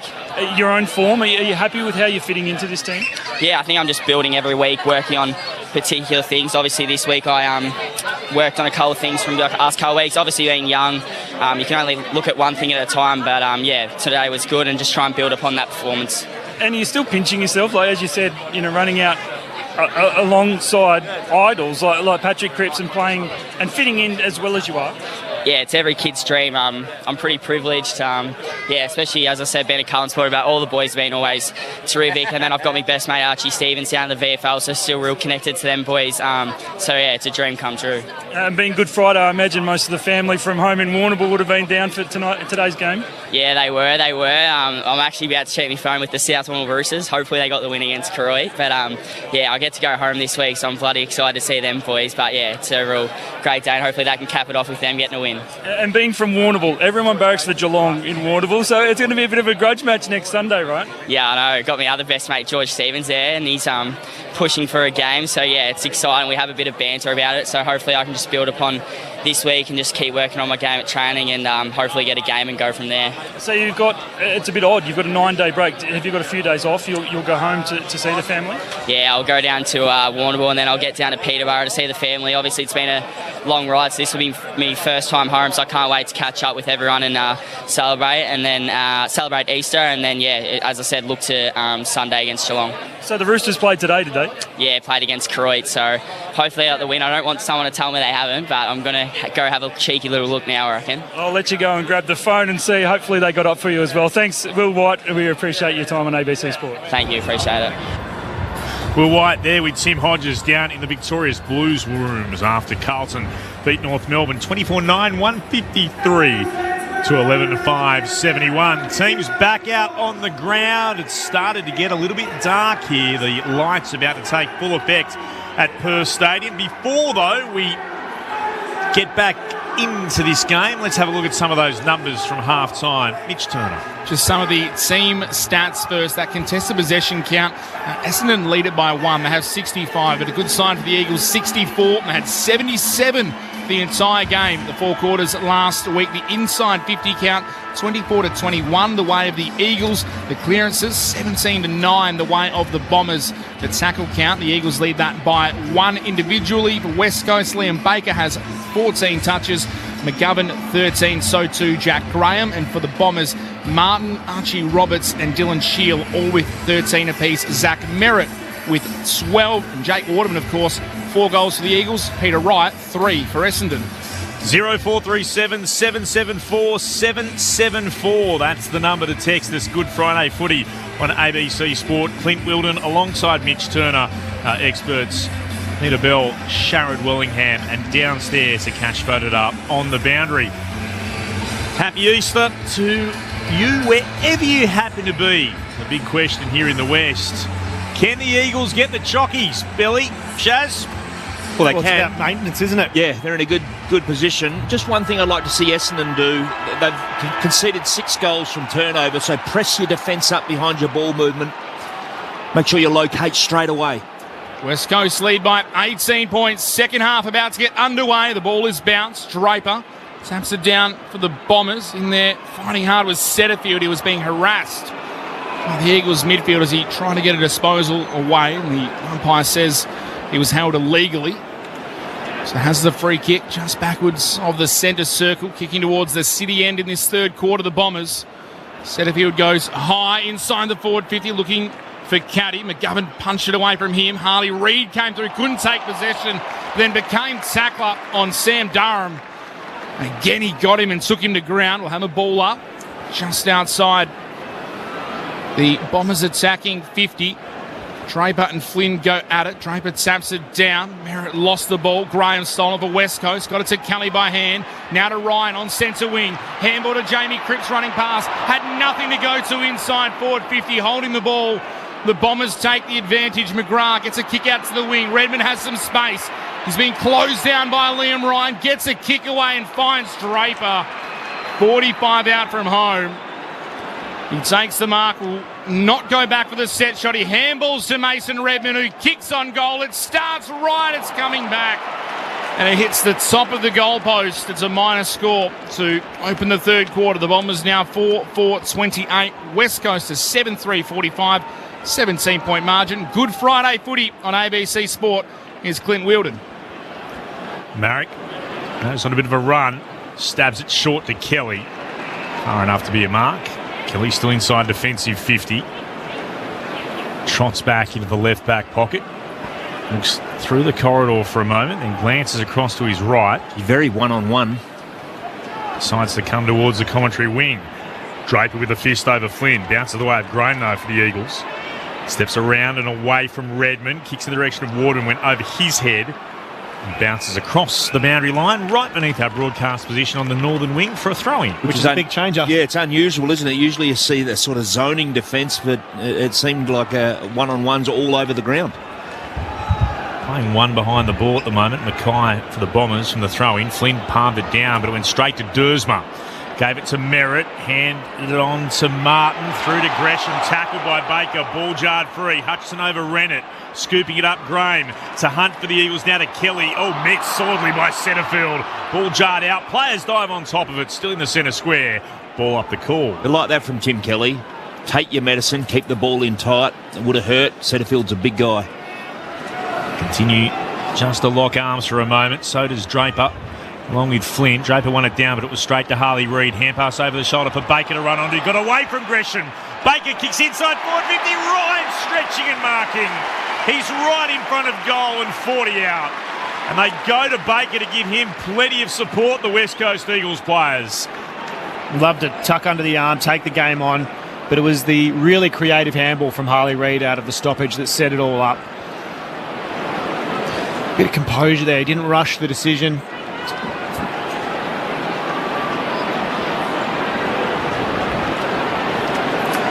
Liam Ryan. He's right in front. Ryan looking for his first. He's missed out to the right-hand side.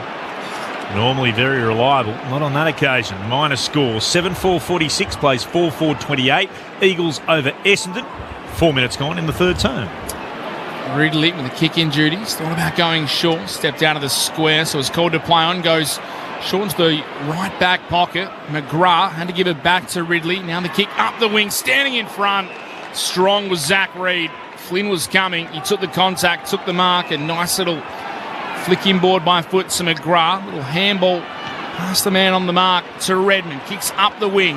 Martin takes the mark. Handball to Durham. His handball looping forward to the paint of 50 to Draper. Gives it back to Nick Martin. Sees something he likes inside. Chopped off by Harley Reid. Got a hand in there. Couldn't cause a turnover though. Gresham gives it to Menzie. Off to Peter Wright. Snap around the body. He's kicked his fourth.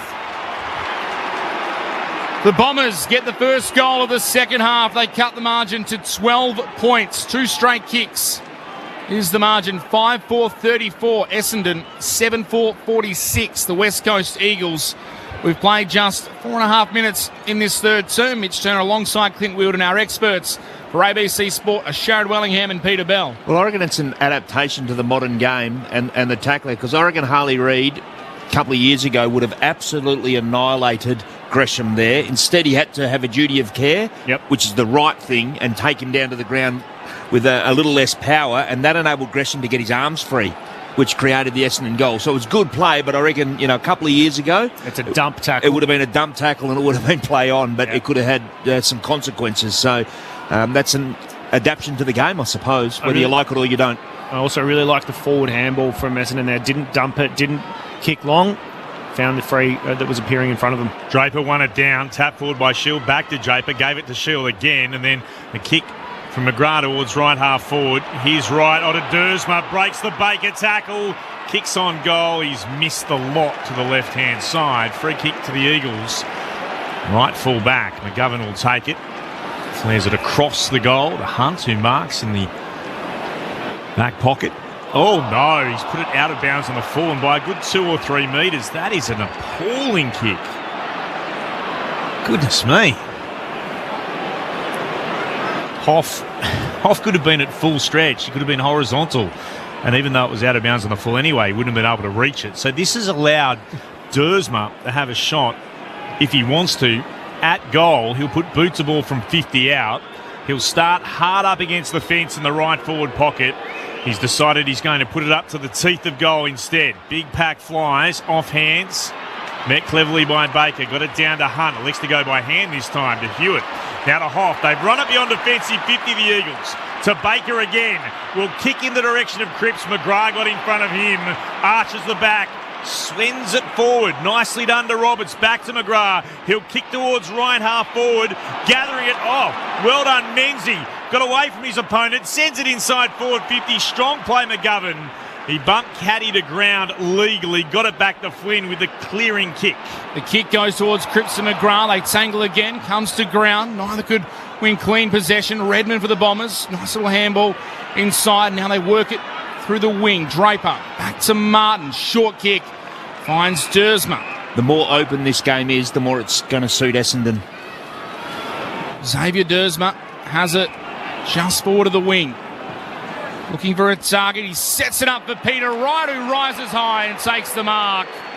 Contact came late. A couple of players kind of appealing for a 50-metre penalty, but it was probably in the action of the contest. So Wright will go back, set shot, slightly worse than a 45-degree angle, and will kick from outside 50 for goal number 5.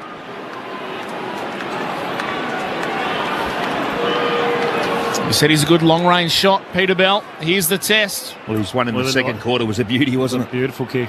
We are right behind the kick towards the city end, under the bright lights at Perth Stadium.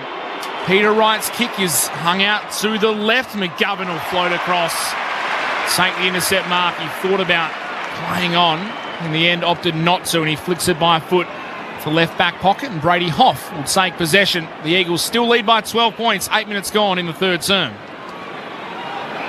Hoff thought about going across the face of goal, then thinks better of it and sends it towards left half back. Flynn's up, couldn't mark.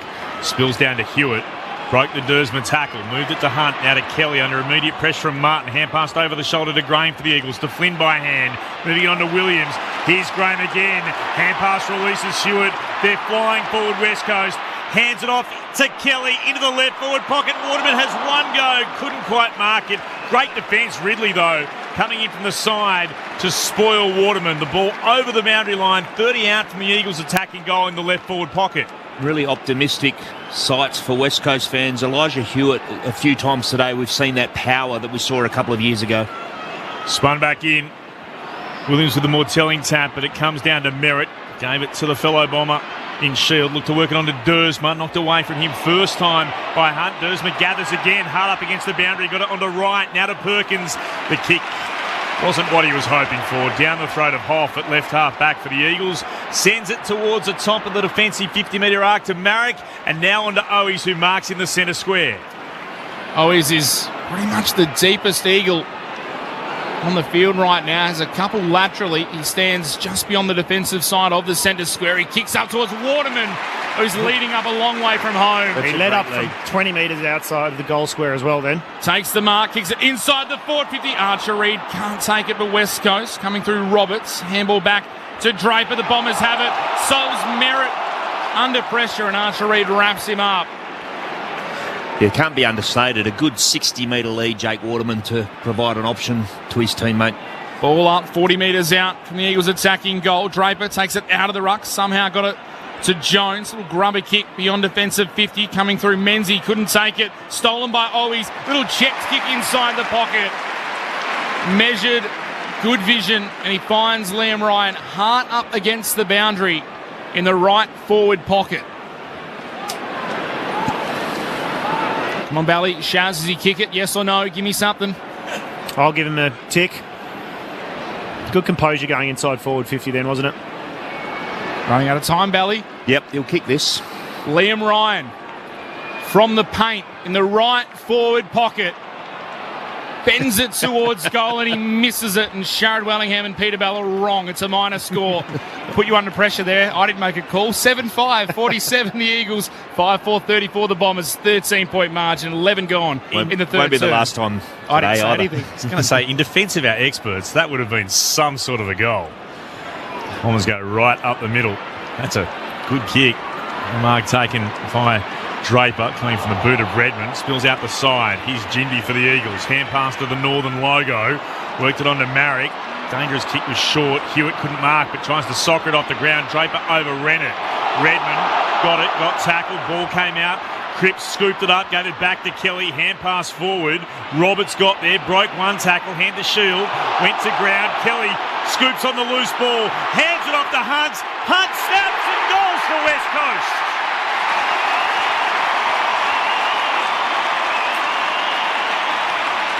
Shocking kick in defence a moment ago. That's forgotten with that snap that went between the big sticks at the Farmer Freeway end of Perth Stadium. The Eagles' lead is out to 19 points. 8-5-53 West Coast. The Bombers are 5-4-34. 12 and a bit gone in the third term. Good Friday footy on ABC Sport. Clint Wilden alongside Mitch Turner in commentary. Our experts Peter Bell and Sharad Wellingham. There's a bit of feeling behind that goal, wasn't there? A bit of a make-up for the mistake, potentially kicking it out of bounds a couple of minutes earlier, but it was a nice finish. I just love watching players as they celebrate, and not so much Jaden Hunt there, but Jamie Cripps out on his own, just absolutely loving it, just getting into the excitement of being in front halfway through the third quarter. Really liking Jack Graham's game today, heavily contested. 19 disposals, 10 of those contested, as Peter Bell says. From the restart, Hewitt soccers it forward, gets it back from Williams. Now handballs to Owies. The kick on goal, bending. Oh, the Eagles fans were ready to erupt. He couldn't bring it back. It's a minor score. 8-6-54 West Coast, 5-4-34 Essendon. 20 points clean the margin. Whew. The roof was about to lift off. One thing about West Coast, this fan base, their support has been immense. Talking about a team that has won 10 games in the last 3 and a bit years. And yet there'd be at least 40,000 in again today. And the Eagles will win the ball back from the restart at left half forward. Reed's hand pass was to no one in particular. Going through McGovern, he's tackled to ground. Locked up by Hobbs. Then he gets pushed over by Reed after all of that. Eventually Dersman will have to climb up off McGovern to allow the Eagle to give the ball back to the umpire. They've been going at it off the ball, Reed and Hobbs, all day. Thrown up in the air again. Draper got hands to it for the Bombers. Goes out towards the boundary line. Hewitt tackled by Setterfield. Right. I think that was a throw. It was. Kind of did it like one of those little... Threw it into his bicep. Tried to flick it. Umpire was right there, Jeff Dalgleish, and he called it correctly too. Free kick for the Bombers. They've got it at right half back. They trail by 20 points, 14 gone in the third. What a great kick from Setterfield. Kicked it almost straight to Duggan, who fingertips couldn't take the mark. Hunt is there to see it out of bounds, right in front of the Bombers interchange. Reed and Hobbs still going at it a bit behind the plate. So tiring. Ball spun back in. Draper tapped it straight to Hutchinson for West Coast. Handballed it forward. Well read by McGrath. Clever little tap to Shield. Then got it back. Well done by the former Rising Star. Kicks it up towards left side forward. Right v McGovern. Right's got the space. Takes the mark. Brilliant come forward defence and a great kick as well. Long way from home. Kicks it into the pocket. Sees something he likes. And it's Caddy on the lead. Nice kick out in front. Takes the mark. Well, it was a smart kick out in front, but the space was there because Jinby's trying to help get across and close up the space on the skinny side of the ground. And big Peter Wright's just swiveled all the way to the open side and a paddock for Caddy to lead into. Pick 10 back in 2023. Nate Caddy has a lot of promise on this occasion. He does not deliver. He hangs it out to the left. Just behind. 5-5-35 for the Bombers. 8-6-54 for the Eagles. Peter Bell. Just really good defence from Andy McGrath then. Just came forward hard, created the turnover and beautiful kick forward. Eagles again by 19 points after that. Bombers behind. McGovern Well, turns it straight over to Martin, who marks it left half forward for Essendon. Wheels around, sends it back inside forward 50 immediately. Stretching McGovern, got a hand on it too. It's across the behind line. Looking for Hobbs on that occasion. Desperate defence from McGovern to make good after his turnover. 5-6-36 Essendon, 8-6-54 the Eagles. Ball's played by Marek to Harley Reid, deep in the left back pocket, who then sends it beyond defensive 50. Big pack forms at the front. Flynn got a hand to it, couldn't take the mark. Well roved by Hewitt, had to do a full U-turn. Now he looks up towards half forward. Williams in front. Big punch came from behind. Wright playing behind the ball. Came back though to the Eagles. Owies, handball to Hunt. Has Archer Reid streaming forward. The big man, 40 from home, goes short and finds Jack Williams. He's tucked in the pocket. He's having a look inboard, but it's closed up. Even that from Archer Reid. It's easy to just put a long looping handball when you're in that situation, but he saw, I reckon, that it was Jack Williams who would prefer to have a set shot and just looped a dainty little kick on his right boot so that Jack would have the best opportunity of scoring. Smart play. Already has 2 goals. He's tucked up in the left forward pocket. Will have to run around and bend it back. Called to play on. Jack Williams steps around and it's always narrow. Made good connection, but didn't start it far enough right. It's a minor score. 8-7-55 West Coast. 5-6-36 Essendon, 19-point margin, 17 gone in the third. Either sub used so far as the Bombers turn it over coming out of their defence. Ridley in the right back pocket, kicked low, flat and hard. It was marked by Hewitt, who was standing just in front of his Bombers opponent, just inside the forward 50 for West Coast, left half forward. Jake Waterman's putting a lead on, and Elijah Hewitt's got his back to him doing his shoelaces up.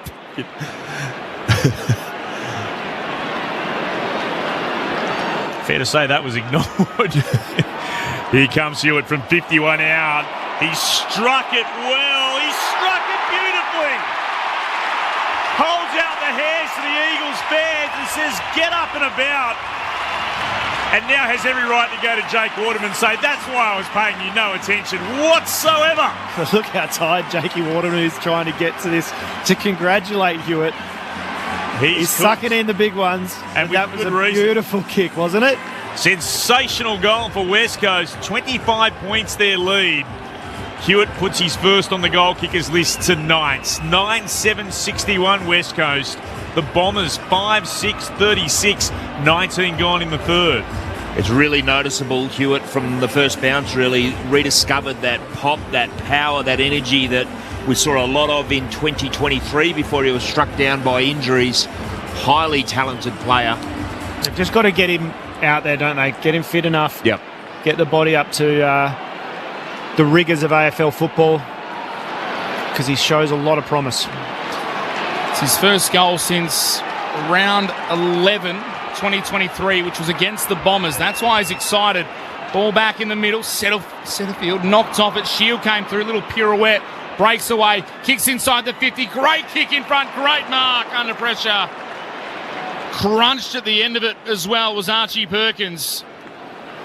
Terrific kick, terrific stoppage work by the Bombers. Undefendable. Yep. Just the kick was so good and the ground ball was better. He wanted it most, Dylan Shield.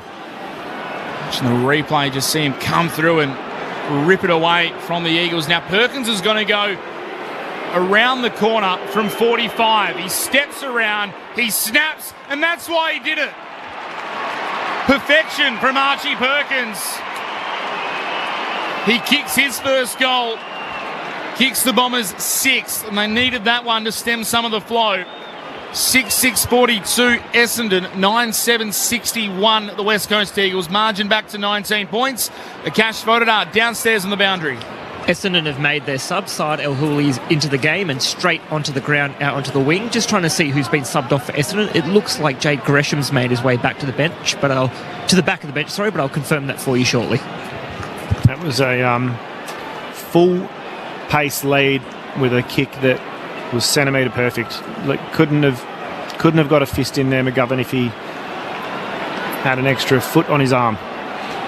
Good flex too after he kicked the goal. And Perkins Showing everyone the biceps. Draper wins it down. His Merritt immediately kicks the Bombers inside forward 50. Stretching Caddy, couldn't mark. At the back, Perkins again goes to ground with McGovern. Perkins tries to pick it up. Somehow does. Oh, manufactures a kick out of traffic. That's remarkable. Perkins has got 2 in less than 60 seconds. And the Bombers, they're right back in this at Perth Stadium. The Eagles lead cut to 13 points. 9-7-61 to Essendon's 7-6-48. What about that out of the middle? Yeah, it's the clearances, isn't it? 2 clearances resulting directly to goals. I don't know if they're being a little bit more proactive in there, but West Coast look to be being a little bit too on the move, and it's hurting them. Absolutely, Sharrod, and it was Jack Hutchinson. He showed his back to Zach Merritt and got in too close to the ruckman. Merritt nudged him under the ball and had all the space goal side. And isn't that interesting? Just a different look. Perkins opposed to McGovern out of the goal square, and he's kicked 2 goals really quickly. Harley Reid thrown from half back into the middle now. Eagles looking for a clearance. Under the lights here at Perth Stadium. Ball bounce. Flynn took it out of the ruck. Just got boots the ball towards half forward. Graham trying to tap it forward for West Coast. McGrath intercepts once more. Kicks out towards the broadcast wing. Davis leads the race for the Eagles. Al Hooley was there. Couldn't take possession. Coming through Hobbs. Did very well. Got himself clear. Kicks into the path of Wright, who can't take the mark. Stretching was Caddy, actually, who was trying to take it. It was knocked away from him. The Cash voted are downstairs. Confirmation from Essendon that the sub was tactical. Jade Gresham is out of the game. Well defended by Harry Edwards. Just the 5 disposals for Jade Gresham. Quiet day for him, and he won't add to that.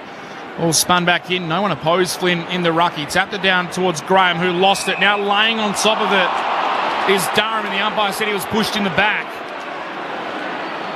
So he'll get a free kick. He wants to move it quickly, laterally into the attacking edge of the centre square. McGrath was able to take the mark under pressure. He goes wide.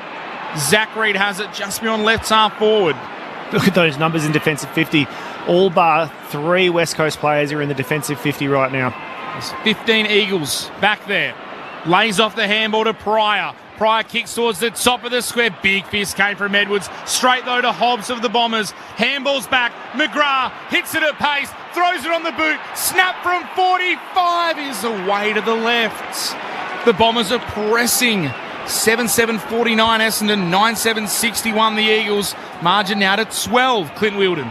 This will be interesting about whether West Coast can somehow stop the run like they did in the second term. The Eagles bring it into the left back pocket to Jinby. Jinby goes beyond defensive 50 to Hunt. He'll run around Draper and get a kick towards the commentary wing. It holds up in the breeze for a moment. Flynn got hands to it, then knocked it to his own advantage and then lost it. And Mackay going through, got it to centre field, hand pass behind a teammate, trying to go back there and scoop it up. Menzie couldn't do so. Picked up though by the Eagles. Kelly to Harley Reid, thumps it deep inside forward 50. There was no one anywhere near it in the left forward pocket, and that's been called as deliberate. Interesting. It's not deliberate. Insufficient intent. Correct. I would say he was desperately trying to have sufficient intent to get it inside forward 50. Correct. I'm not sure about that call. It's the worst rule in the AFL. Well, yeah. Anyway, they'll bring it through Pryor, the Bombers, towards left half back. It comes again to Merritt. Moves it short to Hobbs. Bombers streaming forward as Hobbs has to assess what's in front of him. Durham through his hands. Didn't matter. Behind it was Merritt. Kicks the Bombers into the left forward pocket. Draper! Too strong for Flynn. And he marks 30 from goal. 45-degree angle to the left. Very much suit his around the body kick routine. But in the end, it was a drop mark from Durham that actually advantaged Merritt, who ran onto the open field. And the overlap actually kind of came about from a little bit of an unnecessary press from a West Coast player. Here he goes. He's 45 metres out. Same spot as Perkins. 6 goals for the season. He's looking to snap it around. Oh, he holds his hand to his ear as if to say to everybody, make as much noise as you like. You're no distraction for me. And he's kicked the Bombers' 8th and his first. It's just a 1-goal game all of a sudden. The Eagles 9-7-61. The Bombers 8-7-55, 26 gone in the third. Good Friday footy on ABC Sport. Our experts, Peter Bell and Sharad Wellingham. Well, really pressing, and this time West Coast haven't been able to arrest Essendon's momentum as they close to within 6 points. Just had goal side position opposed to Matt Flynn, Big Draper. And he's had a good set of hands today, actually. He's taken a number of really nice marks. I just want to get your thoughts. Jack Graham has spent the last 10 minutes outside of the centre bounce. He's been one of their best today. It's an interesting move at having him at half forward when the momentum's against them, isn't it? He's had 19 disposals, 4 clearances, 5 tackles, Jack Graham, and he's been standing at half forward for a long time. He might be a little bit gassed. Hewitt, Hutchinson, Kelly, the midfielders for West Coast. Durham, Merritt, Setterfield for the Bombers. Hutchinson's the one who wins it on this occasion for West Coast. Kicks towards half forward, coming out, unable to take the mark was Mackay. Got it to McGrath though. He's having a massive quarter. Handball forward to Dersma. Just able to shake Jaden Hunt. Handballs backwards to Mackay. Has no other option just to pump it on the boot. Kicks up the wing. Flynn, couple grabs. Took the mark. Umpire said play on. I don't know anyone else touched it. He turns it over by hand. Kako takes it, kicks it inside the forward 50. And Perkins on the lead takes the mark. I'm not sure another player touched that. I reckon it was a mark. I thought it was a mark, but the umpire didn't, and that's what counts. And Perkins, what a third quarter from him. Watch the replay here of Matt Flynn. Oh, Jinby maybe knocked it out, but he had the only one who had real hands to it. No, he first. Flynn had replay. First touch. Jinby touched it, and then Flynn has third touch. Yeah, that's a mark. Archie Perkins for his third in the quarter. Set shot, 35 metres out. Perkins kicks it across the face. Eagles have the numbers, and Duggan punches it through, but the umpire says, "Oh no!" Wright was being held. But the crowd's obviously not going to like this one, the hometown crowd. They had a 3-on-1, the Eagles, and they infringed on Peter Wright. He has a chance. Which was a reason for the no, just unnecessary. Has a chance to kick his fifth. In the left forward pocket. Wright steps around, snaps. He's got 5. And the score's a level. The Good Friday footy on ABC Sport. The Bombers have fought their way back. 9-7-61. The Eagles and the Bombers, they're locked. 28 minutes into the third. Sharad Wellingham and Peter Bell are our experts here on ABC Sport. Well, you mentioned Graham not being in the centre square. I think they've given Elijah Hewitt a little bit more of a look this quarter, Belly, and he's doing a great job in there. He's had his 8 disposals, 2 contested possessions, and the clearance to go with it as well. And one other player, Sharad, that I've spoken about in this quarter for the Bombers, Andy McGrath, with 12 disposals for the quarter. He's had a real impact. They kicked 5-4 to 2-4 in this quarter, the Bombers. They've drawn level on the scoreboard, 9-7-61 apiece. Eagles fans still bluing about the mark not being paid to Flynn. The restart comes down in the direction of Hewitt. He got a free kick. They'll take the advantage for the Eagles. Kelly quickly, long inside forward 50. Ridley couldn't mark. Redmond was back there. Gave it off to McGrath. Hand pass to Draper at centre half back. Goes to Merritt. I'll go back inside their defensive 50 to Jones, to Kako, who marks in front of Hoff. He's got it just forward of right half back for Essendon. Was on short for Dersma if he wanted it. Instead, he goes towards the commentary wing to Shield. He marks and then plays on immediately to Dersma, marking on true centre wing in front of the Bombers' interchange gates right beneath our broadcast position. Scores level, 61 apiece.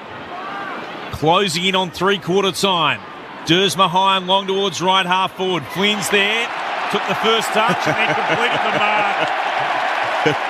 And the Bronx cheers will roll around Perth Stadium for that. He'll move it short to Hewitt, who marks at left half back. Liam Baker actually claps the umpire.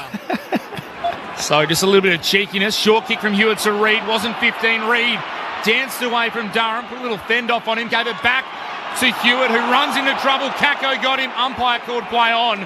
Hobbs thought it was going to be holding the ball and just stepped over the line. And now it's going to be a boundary throw-in. Maybe missed a chance there, Essendon, to go forward. Crucial last 30 seconds of this third quarter. Scores are level, 61 apiece. Shallow throw in. Flynn gets to the front position. Couldn't find a teammate. Shield ripped off it by Kelly. Crashing through. Durham can't take it either. And they'll be pulled apart again. The umpire will come in to separate. Chance for a goal for Essendon here late. Draper taps it down to Durham. Good handball out in front of Merritt. Has to run on and beat Baker. Baker beat him to it and sees it out of bounds. There might still be time yet. It's a boundary throw in, 45 metres around from Essendon's attacking goal. Can they break the deadlock on the stroke of three-quarter time? Ball spun back in. Right, trying to tap it to a teammate. Straight down to Hunt to the Eagles, who kicks it out to the wing. Draper takes the mark. And that'll be three-quarter time. The Bombers kick 5 goals to 2 in the quarter. And the scores are locked at 9-7-61 apiece. Good Friday footy on ABC Sport. Clint Wheeldon. So what was a 22-point deficit to the Bombers at quarter time, 18 points at the half. Essendon have drawn level at three-quarter time, kicking 5 goals to 2 in that third term. 9-7-61 apiece. Peter Wright's got 5 goals. Archie Perkins with 2. Draper and Shield the other goal kickers for the Bombers. While for West Coast, Waterman with 4 goals, and they all came in the opening term. 2 to Jack Williams, singles to Hunt, to Hewitt and to Cripps. There were a few controversial umpiring decisions in that quarter. That will certainly have the Eagles fans up and about in this final term. Can West Coast win their first game of the season? Will the Bombers be able to win a third straight? That is all ahead of us. Wherever you're listening on ABC Radio, ABC Sport Digital, News Radio, and streaming on the ABC Listen app, look out for the AFL button. This is Good Friday Footy on ABC Sport. ABC iView covers every angle. Insiders. Who will govern Australia for the next 3 years? Swingers. Swing voters are where all the action's at. And Gruen Nation. You can trust me. ABC iView. Always free, always informative. This is the 2025 AFL Premiership season on ABC Sport. Martin takes the mark, handball to Durham. His handball looping forward to the painter, 50 to Draper. Gives it back to Nick Martin. Sees something he likes inside. Chopped off by Harley Reid. Got a hand in there. Couldn't cause a turnover though. Gresham gives it to Menzies. Off to Peter Wright. Snap around the body. He's kicked his 4th. The Bombers get the first goal of the second half. They cut the margin to 12 points. Cripps scooped it up, gave it back to Kelly. Hand pass forward. Roberts got there, broke one tackle, hand to Shield. Went to ground. Kelly scoops on the loose ball. Hands it off to Hunt. Hunt snaps and goals for West Coast. Either sub used so far as the Bombers turn it over coming out of their defence. Ridley in the right back pocket kicked low, flat and hard. It was marked by Hewitt, who was standing just in front of his Bombers opponent, just inside the forward 50 for West Coast, left half forward. Here comes Hewitt from 51 out. He struck it well. He struck it beautifully. Holds out the hairs to the Eagles fans and says, get up and about. Merritt immediately kicks the Bombers inside forward 50. Stretching Caddy, couldn't mark. At the back, Perkins again goes to ground with McGovern. Perkins tries to pick it up. Somehow does. Manufactures a kick out of traffic. That's remarkable. Perkins has got 2 in less than 60 seconds. And the Bombers, they're right back in this at Perth Stadium. Perkins kicks it across the face. Eagles have the numbers and Duggan punches it through, but the umpire says Oh no. Wright was being held. The crowd's obviously not going to like this one, the hometown crowd. They had a 3-on-1, the Eagles, and they infringed on Peter Wright. Has a chance to kick his 5th. Wright steps around, snaps, he's got 5, and the scores are level. This is ABC Sports coverage of the AFL. On your radio. ABC Sport Digital. And on the ABC Listen app. Three-quarter time and scores are level between these great rivals of the 90s. 9-7-61 apiece between West Coast and the Bombers. Earlier today, Carlton by 82 points over North Melbourne. But how does this one pan out? Let's get the thoughts of our experts on ABC Sport. Hall of Famer Peter Bell, Premiership player Sharad Wellingham. We made the call. It was that couple of stoppages throughout the quarter that gave Essendon some ascendancy and time in forward half. I'm not sure if they did anything drastically different, but I feel like West Coast were too on the move, and I made that call. They were too proactive at the stoppage and just opened themselves up to be hurt going the other way, and it resulted in 2 goals against. Well, yeah, everything else, like stat-wise, when you look at it now, it's pretty similar. It's pretty on par for the rest of the game, but they're the 2 that are the anomalies that stuck out in that quarter. Just worth their weight in gold, centre bounce goals. And yeah, I agree with you. Too aggressive. It opened up the front for Essendon and Zach Merritt. You don't want to give him any space at all anywhere on the ground, but particularly at centre bounce. And also love the effectiveness of Archie Perkins up forward. McGovern had been dominant, but a different look, and McGovern finds himself against a different kind of opponent. And I guess the difference between their ball movement in that third quarter as compared to some other moments inside 50 in the first half, really good entries. They had a bit more penetration. They were a bit quicker. To a lead instead of... And Perkins was good enough to make it really count.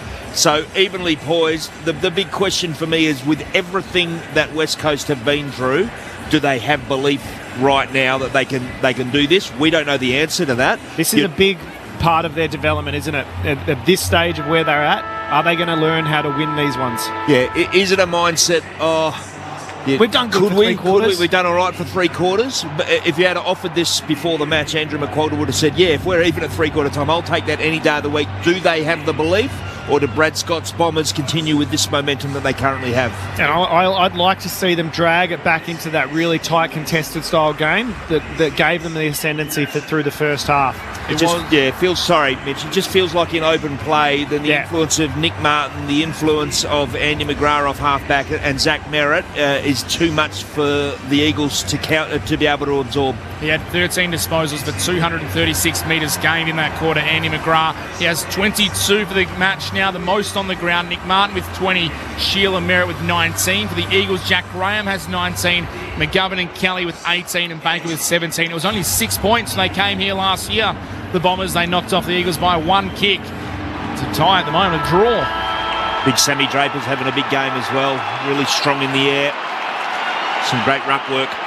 Matt Flynn needs to really counter his influence. He's in the middle again, and it is Flynn who stares across the centre circles. Hugely competitive game. Here we go. Final term underway. Flynn wins this down. She'll almost able to gather it. Bounced off his chest and went in the direction of Draper. Tackled immediately by Hutchinson. Another ball up in the centre circles. Player puts it aloft. Flynn with the more telling tap straight to Reed. Couldn't go anywhere. Shield had him the moment the ball fell into his grasp. Different matchup. It'll be Marek opposed to Perkins deepest. Both rucks had a go at that. Durham crashed into his own teammate in Merritt. Sure, he didn't appreciate that, the skipper. Umpire spotted a holding the ball because he dragged it in, and then Kelly was happy enough to complete the tackle. Bad luck for Durham, bad luck for the Bombers. Reed moved it out towards Duggan, kicks into the left forward pocket. Davis marks 49 from goal. Thought about moving it on quickly. It's a very congested forward 50. Yet to kick a goal in what is now his 3rd game in AFL football, the 18-year-old. Taking a pick 65 in the 24 draft. He'll wheel onto his right. This is up in the air. Won't quite have the carry. They fly from everywhere. Reed went up, spilled down to Hartz, who kicks around the body. It bounces across the face. And there's going to be a throw-in deep at right full forward for West Coast. So they're where they want to be, the Eagles, at this point in time. Scores level, 9-7 apiece. Boundary umpire unfurls. Archer Reed does the ruck work, tapped it back into the corridor. Durham was there. Clearing kick goes in the direction of Caddy, who marks it left half back for Essendon. Thought about the handball to Roberts coming past, instead kicks inboard to his defensive 50. Oh, they called play on Shield. It went 20 metres, and the umpire's called holding the ball. Eagles free kick. It'll go to Jamie Cripps. That was more than 15. Comfortably. Bombers feel aggrieved. Cripps goes into the pocket. Ryan marks between 3 Bombers. I want to see a replay. That was 15, was it not? Absolutely. There have been 2 horrific calls, and that was the second of them. I suppose at least they balanced each other out. Yeah. Liam Ryan from the right forward pocket. He's just having the rest with his arm up against the fence. Deep in the right forward pocket. Like he was on Smoko. Sheridan Belly said he'd kick the last one.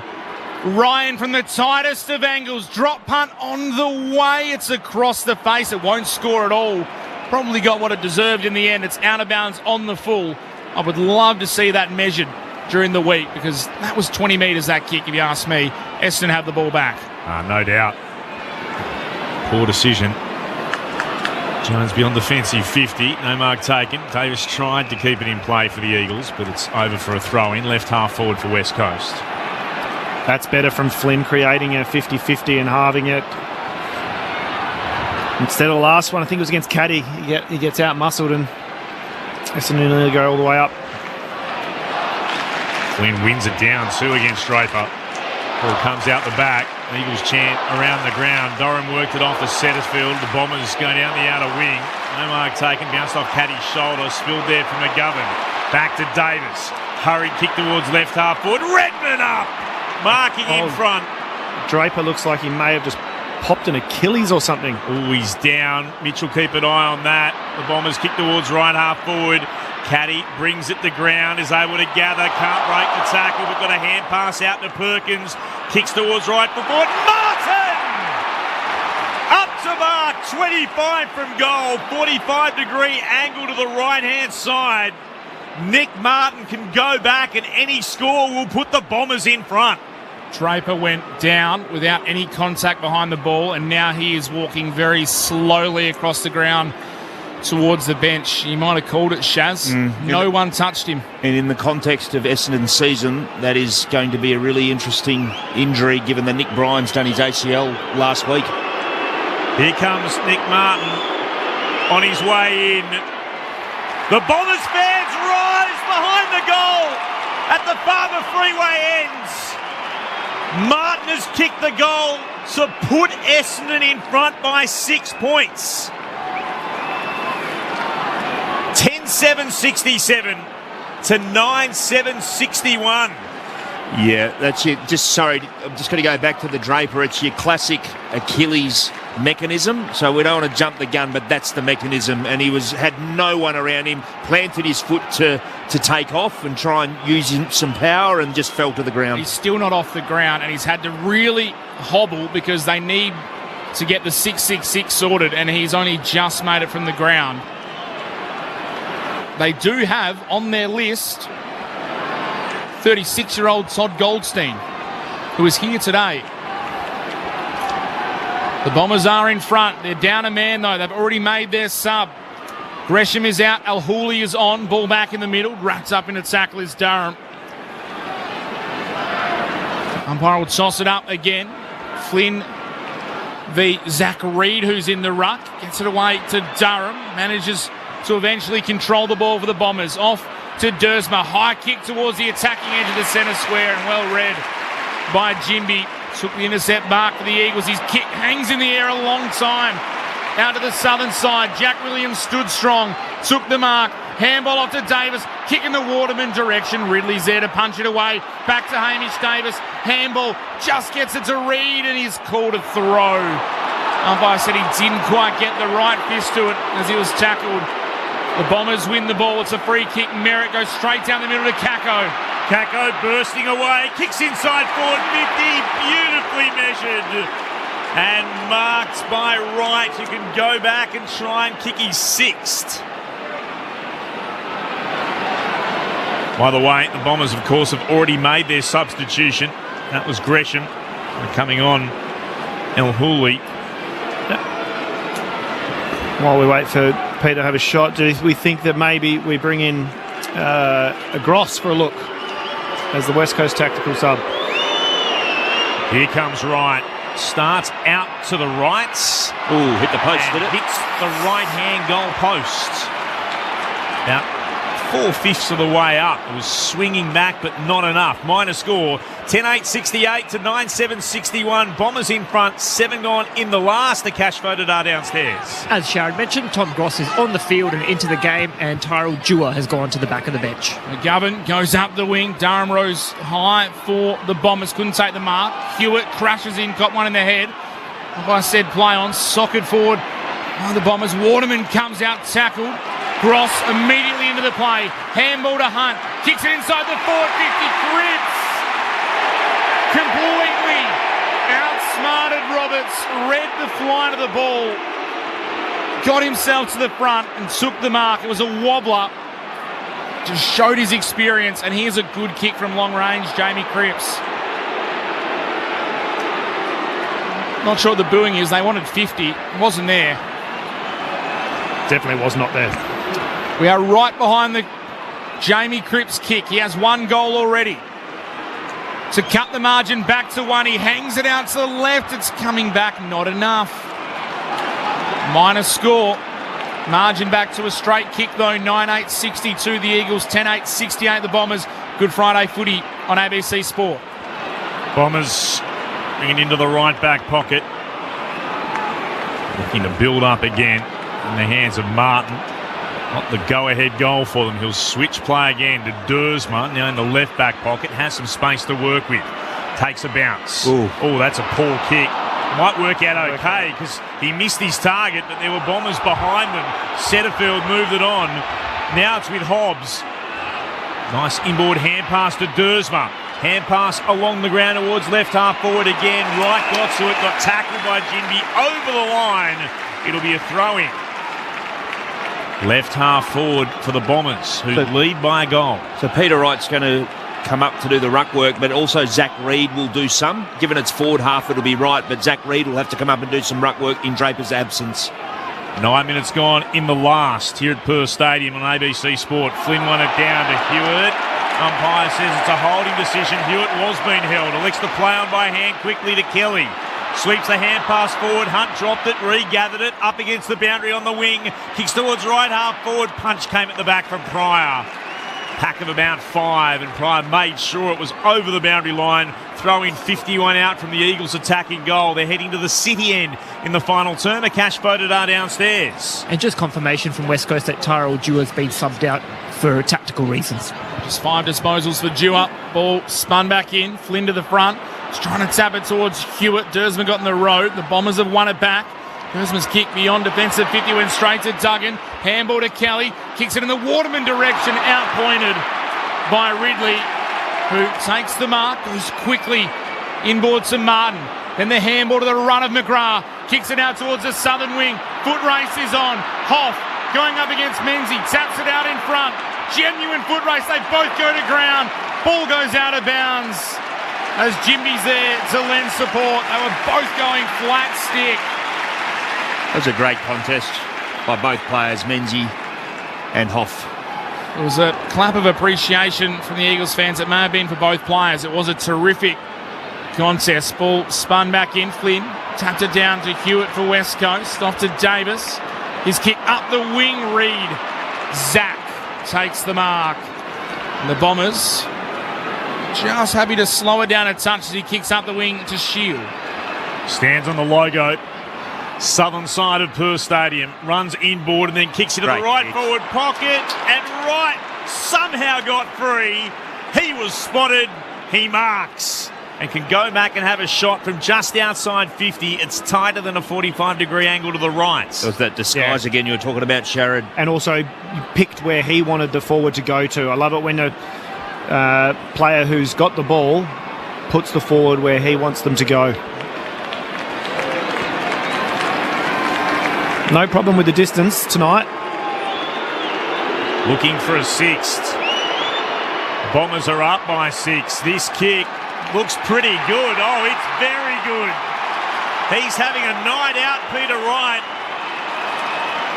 First time since 2022 he's kicked 6 goals or more in an AFL game, and it gives the Bombers their biggest lead of the game.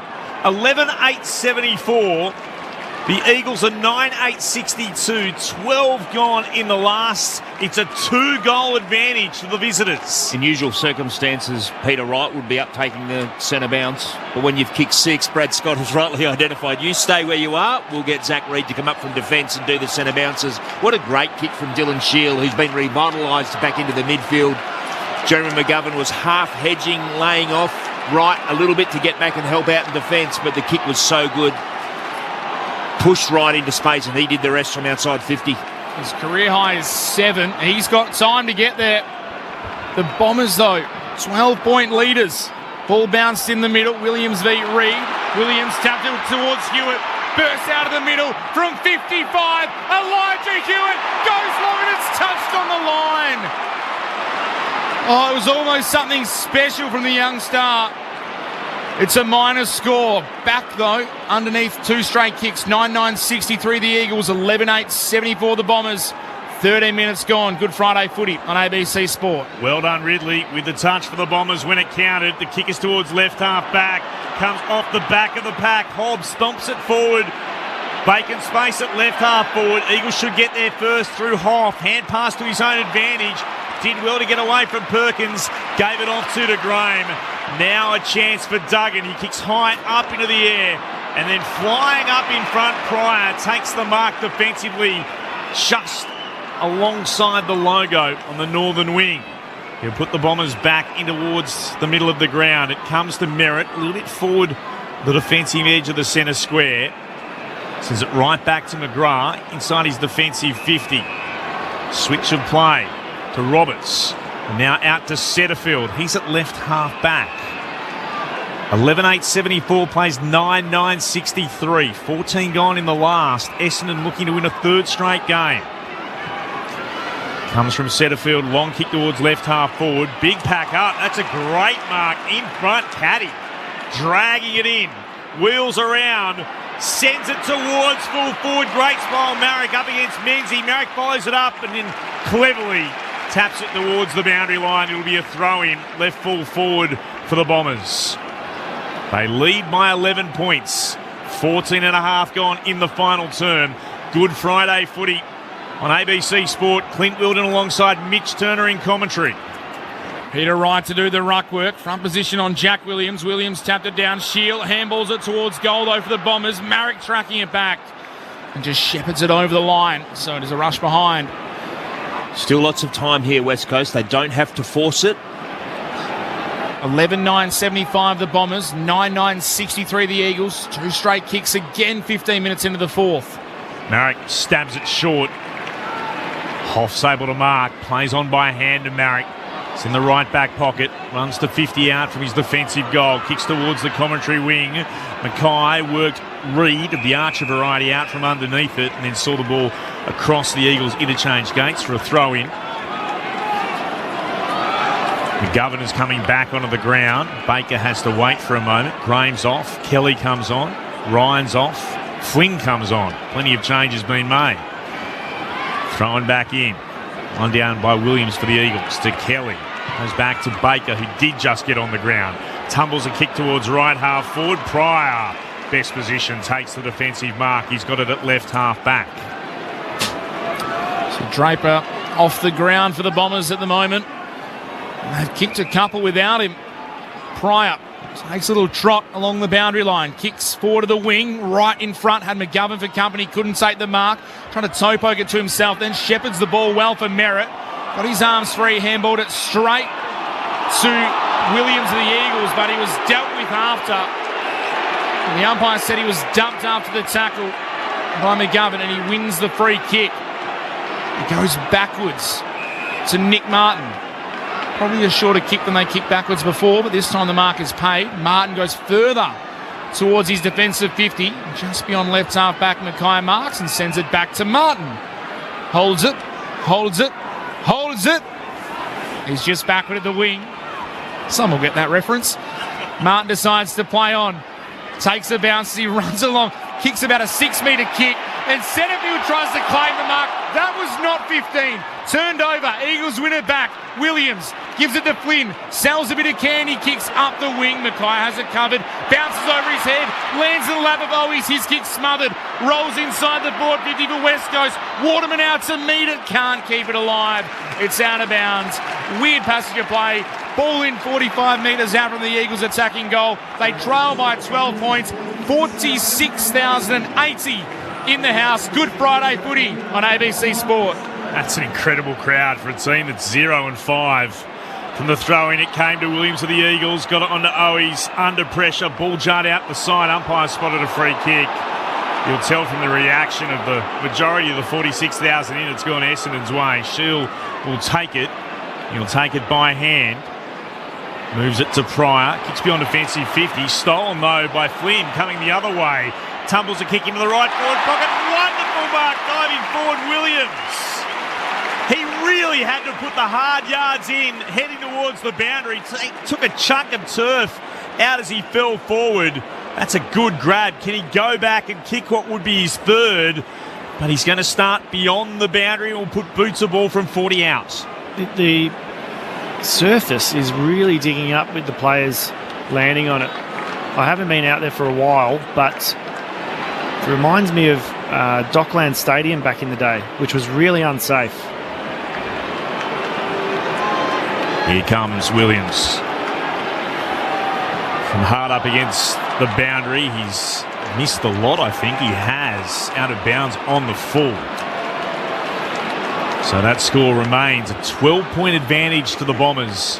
18.5 gone in this, the final term. Good Friday footy on ABC Sport. Safe to say the turf looks better than it's playing at the moment, Sharad, as you mentioned. Just really big sort of divots. The Bombers have chipped it across the face of goal. Redmond took the mark and Hamish Davis just came inside that protected area around the face of goals. It's a 50-metre penalty. So it just brings the Bombers outside their own defensive 50. Redmond goes short to Shield, marks it immediately, plays on, takes 2 bounces, takes 3, takes 4, kicks inside the forward 50. Who can take the mark? Right at the back, no. Couldn't grab it. Jinby, last line of defence for the Eagles. His handball is knocked away by Kako and it goes through for a minor score. Dylan Shield lit it up there. 11-10-76 the Bombers. 9-9-63 West Coast. 13-point margin. Almost 20 minutes played in the final term. There's a picture on our screens here of a disconsolate Sam Draper down in the rooms. It looks the very worst news for him. The Achilles that we suspected. It's hard to think that it's anything but that, the way he's reacting. Thoughts with him? Yeah, he's actually an unrestricted free agent at the moment. I won't labour that point too much, but there's a lot at stake, obviously. Eagles come flying down the commentary wing. Marrick got it on in turn. Worked it in the direction of Gross, then to Harley Reid, and now to Duggan, who marks just shy of right half forward. The co-captain kicks inside forward 50. No mark taken. Archer Reid brought it to ground. Hewitt tried to get there. Setterfield clever, slapped it forward. Ricochets off Duggan's feet, back towards the boundary line. Duggan just kept it in play. It came to Hewitt, then to Graham. Kicks up into the air towards left full forward. Ball brought to ground. They've got the numbers here, the Bombers. Dursman was able to work it away to Ridley, and calmly he's able to find Merritt on his own deep in the right back pocket for Essendon.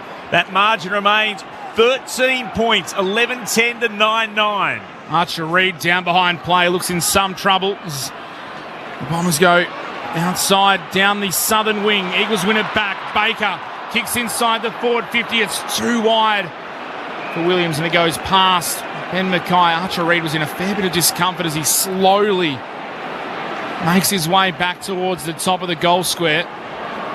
The trainer was calling for support, but he's waved them off now. It is a physical battle out there. Ball spun back in, deep inside the Eagles attacking 50. Williams taps it towards the boundary. Hewitt tries to keep it in. He can't do so. They'll toss it back in pretty much the exact same spot, about 20 metres around from the Eagles' left behind post, so deep in the left forward pocket. Zach Reid doing the ruck work for the Bombers. Jack Williams for West Coast. It comes off Reid's hand, goes to Dursman in the back of the pack, kicks outside defensive 50. Jones couldn't take the mark. Jimby stole it for the Eagles. Got it to Hutchinson, then to Graham by hand. Now Flynn Kicks it inside the forward 50. Couldn't find a target. Al-Houli tapped it, but it's coming back. And Shiv's been called for a block. We'll come back to Hewitt. He's been called for a block in the contest. It was an ugly kick inside forward 50, and Hewitt will have the free kick and will kick from outside 50, and he's proven already that he can do it. He smoked his shot at goal in the third quarter. Replay, Belly. Took his eyes off the ball, Shield. Not a whole lot of contact, but had his eyes off the That initial searching for the body. Yeah. But when he made contact, his eyes were on the footy. It's an interesting one. The last Razor A during the week. Hewitt from the paint of 50. Kicks on goal. Gets his second. The Eagles are back in it. Margin cut to 7 points. They're not done yet, West Coast. There's fight left in them still. 10-9-69 the Eagles, 11-10-76 the Bombers, 46,000 in for Good Friday footy, and it's coming down to the wire. Mitch Turner alongside Clint Wilden, our experts Peter Bell and Sharad Wellingham. Well, it was a great goal, but this is exactly what they'd be wanting. Get it back to the centre square. Draper's off the ground at the moment. They're going to be able to have a real crack at getting some stoppage ascendancy. So Flynn as opposed to Zach Reid in the ruck. So there's the opportunity. Graham, Kelly, Hewitt in there. Can they get good service of the footy? And you can see the West Coast Eagles runner making his way back from the centre square, having had a chat to the players. We just got to potentially think that now might be the time to be a little bit more proactive at the stoppage. But you don't want to get hurt going the other way. Flynn wins it down in the middle as well. And they'll get the clearance here, the Bombers. Long kick coming towards left half forward. They've done well. Durham was strong, but the Eagles can turn it over. Harley Reid goes to Duggan. His hand pass to Kelly, almost intercepted. Kako takes Kelly to ground. Locks it up. Ball up, left half forward for the Bombers. 7 points the margin in favour of the visitors. Flynn palmed it down. Straight to Merritt. Tackled immediately. Ball up the call. Essendon with a free behind the footy. West Coast is free, is around the footy. 24 minutes gone, 7 points the difference. There he is, Harley Reid. He goes bursting through Reid and he gave it off to Jamie Cripps. Kick towards centre half forward. Ryan couldn't take it. McGrath onto it immediately for the Bombers. Kicks into space at left half back. This must be deliberate. That's pretty obvious. Must be insufficient intent. It is. What do they call it? The noise of affirmation? That was as blatant as you're going to get. It could have been a library and you'd have called that. So Graham will take the free kick, and that is a stinker. Well, it was good play by, who's on the mark? Dersma. Dersma has heard the play on call and rushed him immediately. And Graham has put it out of bounds on the full. It'll be a free kick to Essendon at left half back. Redmond will take it. How about that last stoppage? We're searching for the free man. It was Harley Reid on the move who won the clearance. He was free. And almost kicked it to the Essendon. That's right. He was free and then became not free and then became free again because it's Harley Reid. He bursts through the pack. Kick goes up the wing. In front, Marriott couldn't mark. Well roved by Caddy. Handball off to Setterfield for the Bombers. Tumbling kick towards left half forward. Jimby's tracking it back. Kako's chasing him down. Jimby arches the back. Did well. Got a handball off to Hoff. Kicks a high kick beyond left half back. Well read in the end by Roberts. Couldn't take the mark for the Bombers. Now Baker comes in, lends some support. Gets a handball to Hunt. He loops it over the top to Graham. Off to Duggan, the Eagles through hand. They have men out on the broadcast side. Flynn takes a strong mark, kicks it towards the pocket. Liam Ryan has the sit. Liam Ryan has the mark. He plays on. He snaps and he can't bring it back. It's out on the full. Did he need to play on? Easy from up here. He took the mark between two Bombers. He got out the back and he didn't realise there was a third waiting. And he's blown it. He's kicked it out on the full. A catch spotted downstairs. Yeah, Dersma is in a lot of trouble here for Essendon. He's being helped off by the doctor and the trainer. Didn't see what happened, but he's not looking in a good way. Kicks towards the southern wing. Jinby has it for the Eagles. Hand pass intercepted. El Houli got it. Gave it to Perkins. And they're out. They are out. Down the outer side. A chance to go on the run. Menzie, hand pass over the top. Skill error. Had too much on it, unfortunately, for El Houli. Kako was out well and truly, and looks like winded for Dersma, but he copped Matt Flynn's knee right in the lower abdomen.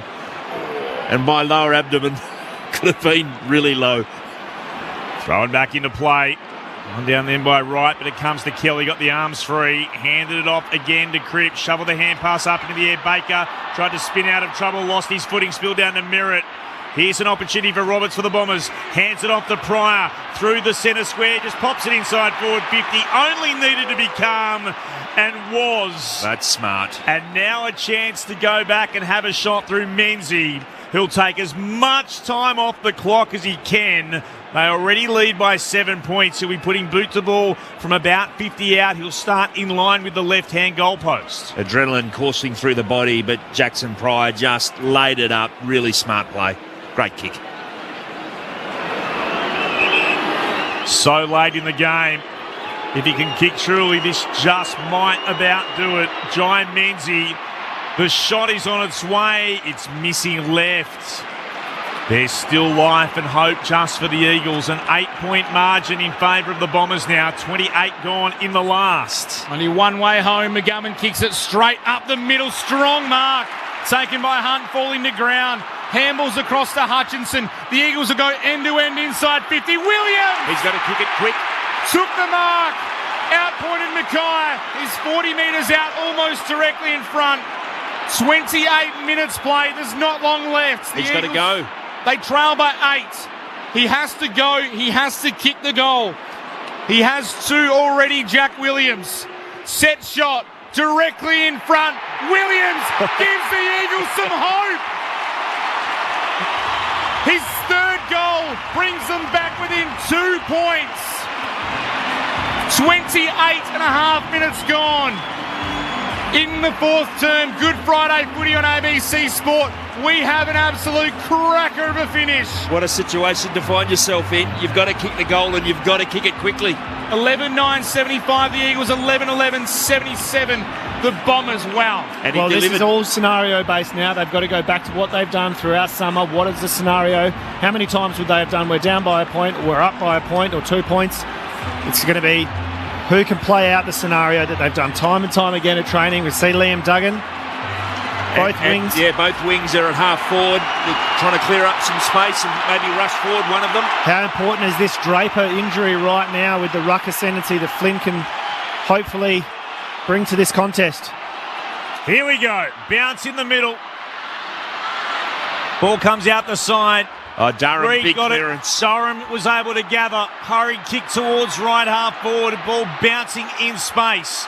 Who'll get there first? Hunt tapped it back in for the Eagles. McGovern's able to pick it up. Hand pass over the top for Hewitt. Hewitt kicks towards left half forward. In front is Martin. He marks it right half back. And the Bombers win a thriller. 3 straight victories for Essendon. And the scarves are waving again at Perth Stadium in red and black. Essendon victorious by 2 points. Our boys who play this grand old game are always striving for glory and fame. See the Bombers fly up, up. The other teams they don't fear. But they can't get near as the Bombers fly up. They trailed by 22 points at quarter time. Essendon was 18 points behind at the half. They drew level after a sensational 3rd quarter. Scores 9-7, 61 apiece. And in the end, were good enough to get it done. 11-11-77 to 11-9-75. But that was a significantly better performance by West Coast in front of a big home crowd. See the Bombers fly up, up to win the premiership flag. Our boys who play this grand old game are always striving for glory and fame. See the Bombers fly up, up. The other teams they don't fear. They all try their best, but they can't get near as the Bombers fly on. Our 3rd win of the season for the Essendon Football Club, but it has come at a cost. What appears to be a serious injury, ankle, Achilles, for Sam Draper.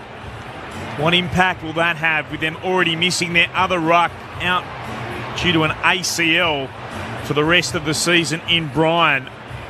But they will be celebrating the victory here in the West. They had to do it the hard way. At one stage, trailing by as much as 29 points in the second term. And they were down by 25 points at the 19-minute mark of the third. And then put on a run of 6 unanswered goals. By the way, that's something like 48 times now the Eagles in recent history have been unable to stop a run of 6 goals or more. Essendon victorious by 2 points. Peter Wright kicks 6, 2 to Perkins, singles to Draper and to Shield. While for West Coast, 4 to Jake Waterman. They all came in the opening term. 3 to Jack Williams, 2 to Hewitt, 1 to Hunt and 1 to Cripps. West Coast, they won't be happy, their fans, about losing, but they would realise that that's a far, far better performance than they put in last week against Carlton. And Essendon, they'll be delighted by getting a third win. But they will go into Anzac Day, one of the biggest games of the season, of course, against Collingwood. That's next Friday at the MCG, with a few question marks over how will they handle the issues to their ruck department. It's the Bombers fans that are waving their scarves, waving their jackets. Though plenty of West Coast supporters have stuck around to show their support for their Eagles side that now go 0-6, continuing to build on what is their worst ever start to an AFL season. Let's hear from our experts here on ABC Sport. Dual premiership player Peter Bell, premiership player Sharad Wellingham. Well, first things first, well done to Essendon. That's 3 wins in a row, and they lifted when they need to and then when they were being challenged by West Coast. So full credit to Essendon for the win. Andrew McQualter would be really, really pleased. He'd be bitterly disappointed to lose the match. Disappointed? Bitterly. But he'd be so impressed with the effort, won't he? Because after last week, what he would have been looking for was effort, and he got that from his players. And in particular, the fact that they've been able to take some things from the training track, those scenarios that teams train all the time, and they had a real crack in the last few minutes of winning the game. So they played really attacking footy, and they nearly got there. They gave themselves a look in the match. So that's a sign that, you know, your players are engaged, they're trying to get better, and they're able to implement what you're training on match day. Like you said, the feeling right now will be, we've let that slip. Yep. But the meetings on Monday will be tick, tick, tick. They'll be able to go in there and say, look, we wanted to do this. We gave it a red-hot crack. We executed from up here. It looks like whatever they tried to put in place, you'd almost say that they executed. Now, it didn't come away with the win, but that's football. And they can look at the game in reviewing it and go, yeah, we worked on this during the week. Contest. I think they still got beaten in contested footy, but they won. Ended up, marginally. Marginally. Yep. So they come away and go, we got absolutely belted last week in contested footy. We've got to go out there and play this brand of footy. That's a tick. Ended up, so they win contested footy, West Coast. They win inside 50, so large portions of the game in West Coast territory. They're just the little things that Andrew McQualter would have been looking for. Now, ultimately, Essendon were good enough to win the game, and full credit to them. And 3 in a row, Brad's got to be thrilled, although there's a bit in their game they need to work on. The big story, as Clint articulated earlier, was Draper. Lose Nick Bryan last week to an ACL, and what looks like a serious injury to Draper, and the images of him looking distraught in the change rooms leads you to think that it is very serious, and the nature of the injury as well. So, look, I'm not sure where Todd Goldstein's at. Yep. We know he's a very experienced player. I don't know what kind of form he's in or how he is physically. I guess there's also the option for some reinforcements, which Essendon's recruiting staff will have to look at for the mid-season draft. So if you're a state league ruckman and you're plying your trade, put in some good games. Put in some good games right now. You might end up on Essendon's list. But thoughts go out to Sammy Draper, such a popular player who's having a terrific day as well, and just hopefully that's a really big impact. Yeah, look, I was about to say hopefully it's not as bad as it looked, but with what we've seen, you'd be crazy to be that optimistic, unfortunately. The silver lining is the performance, I think, of West Coast. They come away. I mean, it wasn't a great game to start with visually. It wasn't great to watch. It was a little bit of an ugly game. They really dragged each other into the trenches and played a pretty contested, hard-nosed in and under game. Wasn't It was so everything was off turnover, remember, in that first half, wasn't it? And so then it wasn't until the third quarter where we see some clearance goals and a different kind of look. And you mentioned a couple of times, as it opened up, that's where I think the level of Essendon's players, West Coast weren't able to hold them back and weren't able to stop their free flow. And that was when we saw Merritt really come into the game, I think, and Shields. And perhaps with Sam Draper, look, he went off sort of late in the game, but the difference in the game was West Coast got their scores from turnover and a couple of goals from kick-in, whereas Essendon had a bit more of a blend, getting their goals from turnover, but 3 goals, 6 from stoppage, including 3 out of the centre, and they're the ones that can really hurt you. They kill your momentum, and they're just really damaging. 9 scoring shots from stoppages. That's pretty right, big. as opposed to 3. So that's something that Essendon would have been really pleased with. But look, I did like the way West Coast went into their win game scenario, and they started being really courageous with the ball. Some really good efforts to try and get the ball in a play-on, quick mentality through the corridor where possible. But in the end, they've come up short by just the 2 points. But that's what the fans want to see, isn't it? I mean, they want to see a win. You go to the football to watch your team win, but effort and a willingness to compete. It becomes you use this term, it's a bit of a cliche, but that's your baseline level of effort, really. Effort and contest. If that's what this group is capable of. Yep. So that's what Andrew McQualter will be saying. That's what we've got to work. That's what we've got to work towards, and I'll be holding you to that level.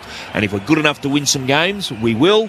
But if we drop away, there are no excuses because we are capable of that level of effort. For those playing along, by the way, West Coast 119 contested possessions today after 77 last week. The Bombers are making their way into the rooms downstairs. Broad smile across the face of Dylan Shield. He kicked 1 goal today. Peter Wright kicking 6. Outstanding performance. 6 goals, 1 from him. But the Eagles, I would think, would be ruining a couple of choices that their players made in front of goal late as well. The Bombers by 2 points. Cash Fodedars downstairs in the Essendon rooms. Yeah, they've just circled up, ready to belt out the song after a real tight 2-point win. Here they go. See the Bombers fly up to win the premiership flag. Woo! Our boys who play this grand game are always striving for glory and fame. See the Bombers fly up, the other teams that don't fit in. They will try their best, but they can't get it as the Bombers fly up. As you can imagine, a pretty happy group down here. Sam Draper, no sign of him in the song there. So I did see an ambulance outside the dressing room as I was walking down. So as you guys mentioned in the broadcast, looks like a pretty serious injury. The club is just saying at the moment lower leg. But as you mentioned with the mechanism you saw, looks like a serious Achilles injury, unfortunately, for Sam Draper. Yeah, certainly the vision that we saw from the camera in the rooms during that final term.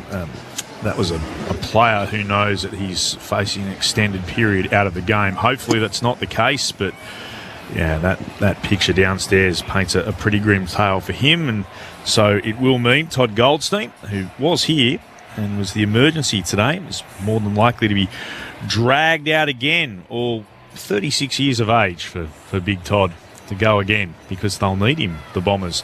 It might be as early as next Friday on Anzac Day against Collingwood. So no Easter miracle for the West Coast Eagles, but a significantly better performance. They, next weekend, will head across to take on the Hawks, or rather, they'll take on the Hawks. That's the Sunday late game for the Eagles. We'll head downstairs very shortly to hear from Akash Fodedar. Mitch Turner is headed down into the West Coast rooms, but let's head back into the Bombers rooms. Cash. Dylan Shield with me. Dylan, what's the initial emotions after such a tight win? Well, it feels like relief, but I don't think we have the right to say relief just yet. So we should be pretty happy with the outcome. Obviously we didn't start off well. They really jumped us in that first quarter, and Waterman really had a quarter of a career there, so that was quite impressive. But, really impressive test for us just to stay resilient and come back and, grind our way back into the game. And, the competition's just so tough regardless of what your recent history is. So, it took to the last, few minutes for us to get the job done. And, we probably walked off not too many smiles amongst the group, but, we should be smiling. 5-2 in the third quarter. So what was the message from Brad Scott and the coaching staff at half-time? Oh, look, it was, just getting back to playing the way that we wanted to play. Probably we were a bit slow and reactive in that first half, and around the contest it felt like, we were coughing the ball up a bit, and they're pretty fast with the ball on offence once they get in transition. I think they're the fastest in the comp or something once they transition the ball from defence to offence. So, that was certainly working for them, and they were punishing us. So, we just had to take care of the ball a bit more, and just make it a bit more of a fight, a bit more of a contest, and at least start to give our forwards a bit of an opportunity to compete. 3 wins in a row now. How important is to get that momentum early in the season? Yeah, it's good. Momentum, if not whatever. We're up for another big test next week against Collingwood, who are, the premier team of the comp. So, it's great to get 3 in a row, but, it counts for nothing if we don't rock up and back it up next week. So, it's great. We'll enjoy this. We'll review the game as pretty hard, I reckon. There'd be a lot to learn from, a lot to improve on, and ready to go for next week. All right, I'll send it upstairs to our team, Clint Wheeldon, and our experts, Peter Bell and Sharad Wellingham. Dylan, congratulations on the win, first of all, and 3 in a row is terrific. It gives you something to build on, as you've just mentioned. I'm wondering if you've had any chance to chat or just an acknowledgement of Sammy Draper. I imagine it's pretty subdued down there. Yeah, and that's probably contributing to the feeling, despite the win.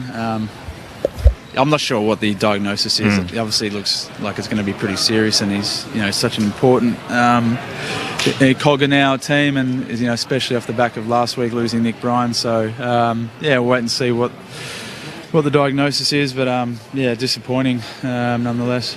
And after playing a lot of footy at half-back, you've also mixing it up in the midfield. What has that meant for your game? It really looks like it's revitalised aspects of your game, getting some more midfield minutes. Oh, yeah, I mean, I probably, in the scheme of my career this year, I've only spent 5 minutes at half-back, just the first couple of rounds. But, as the team dynamics, they change week to week. Injuries happen, form changes, and, the coaches, they make the assessment, going into each game, what's the best mix. And, as of 3 weeks ago, it was, Brad wanted me to come back into the midfield and, add a bit there. And, I feel like I've been able to do that, and, building nicely with the group there. And you mentioned Jake Waterman got off to a flyer with the 4 first quarter goals, but you had big Peter Wright, who was dobbing them from everywhere as well. It gives the team a lot of confidence to look up there and know that, with some decent delivery, he's capable of kicking goals from pretty much anywhere, even from just outside 50.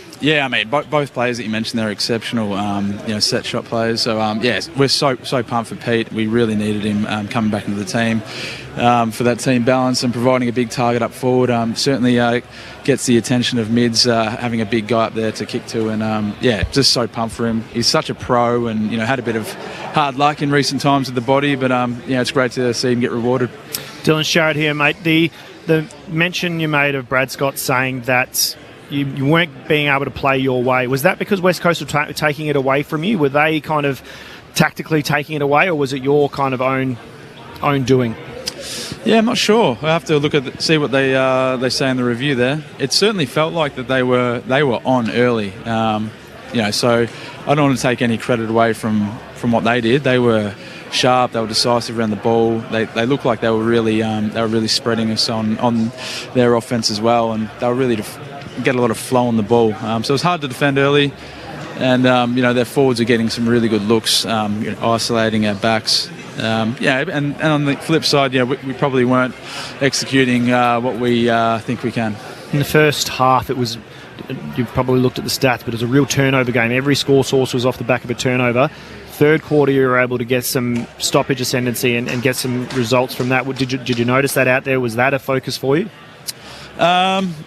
To be honest, I wasn't aware of that. But well, I've got the screen up here telling me. Yeah, no. I believe you. It probably goes back to what I was talking about before, just about grinding it out, creating a bit more of a contest, and part of that is getting more stoppages, and that enables us to get set up really well around the ball. Getting our backs to get really set behind the ball to be able to at least absorb them coming out the front of stoppage. So I believe you. and the message at halftime was that we were going pretty well at stoppage, and obviously we were happy that we were able to get more stoppages in the second half. Dylan Shield, Clint Wilden here. I know you've just had a chance to catch your breath after that thriller, but how good does next Friday look? Always enormous Anzac Day against Collingwood. You guys on a good run, 3 straight now, and the Magpies have won their last 5. It couldn't be a bigger build-up, could it? Yeah, it's going to be a big one. Being on the Friday as well adds a little bit to it. So expecting a full house, expecting a really, really tough game. Like they're the premier team of the comp, and we're obviously coming in with a bit of confidence as well. So we'll recover, review, and learn from tonight, and then we'll turn our focus onto a big one on Friday. How special are those days, the Anzac Day games? I mean, in terms of the occasion, it's probably the second biggest game to the grand final that everyone knows. But, obviously it's great that the AFL are able to attach a bit more meaning to that game, obviously celebrating the Anzacs. And, it connects really well with a lot of the AFL fans. And as boring as this sounds, though, the job of us players is to try to keep our week as normal as possible and play the game like it is any other game. In the end, it is another 4 points, and we don't want to get overwhelmed. There's always, you can say that, mate, but there's always more spice in those games. yeah, I get it. And we'll use the atmosphere to go even harder. So need the Essendon fans to really rally behind us. Just a left field observation, interested in your view. There were some massive divots taken out of the ground tonight. Did you find it just normal out there, or was it a little bit different? Just some huge divots. I did actually see a few through the middle of the ground. I've always found Optus to be quite slippery, and the ground sort of can give way a little bit, especially under the shade there. So we've but it felt fine. Felt fine around the ground. So don't want to knock the groundsmen too much. They're doing a good job.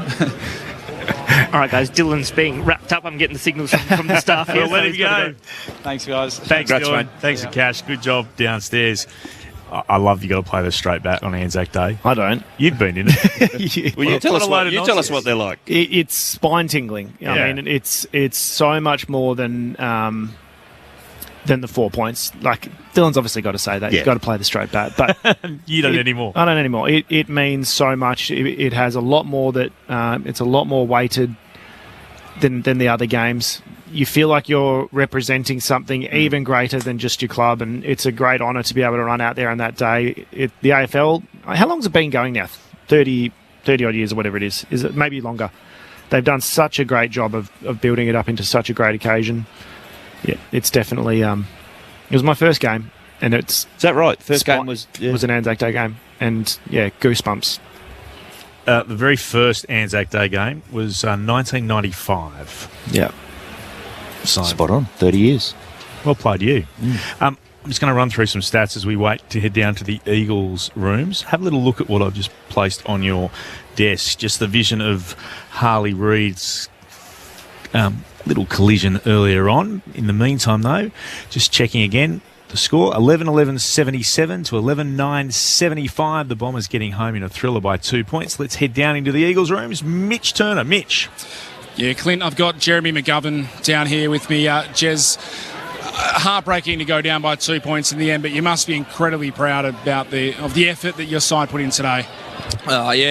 Obviously gutted for sure. Had a real opportunity to try and steal that one, but there's some things from the game that we're obviously pretty proud of, and we took some steps forwards in, but it's still pretty flat.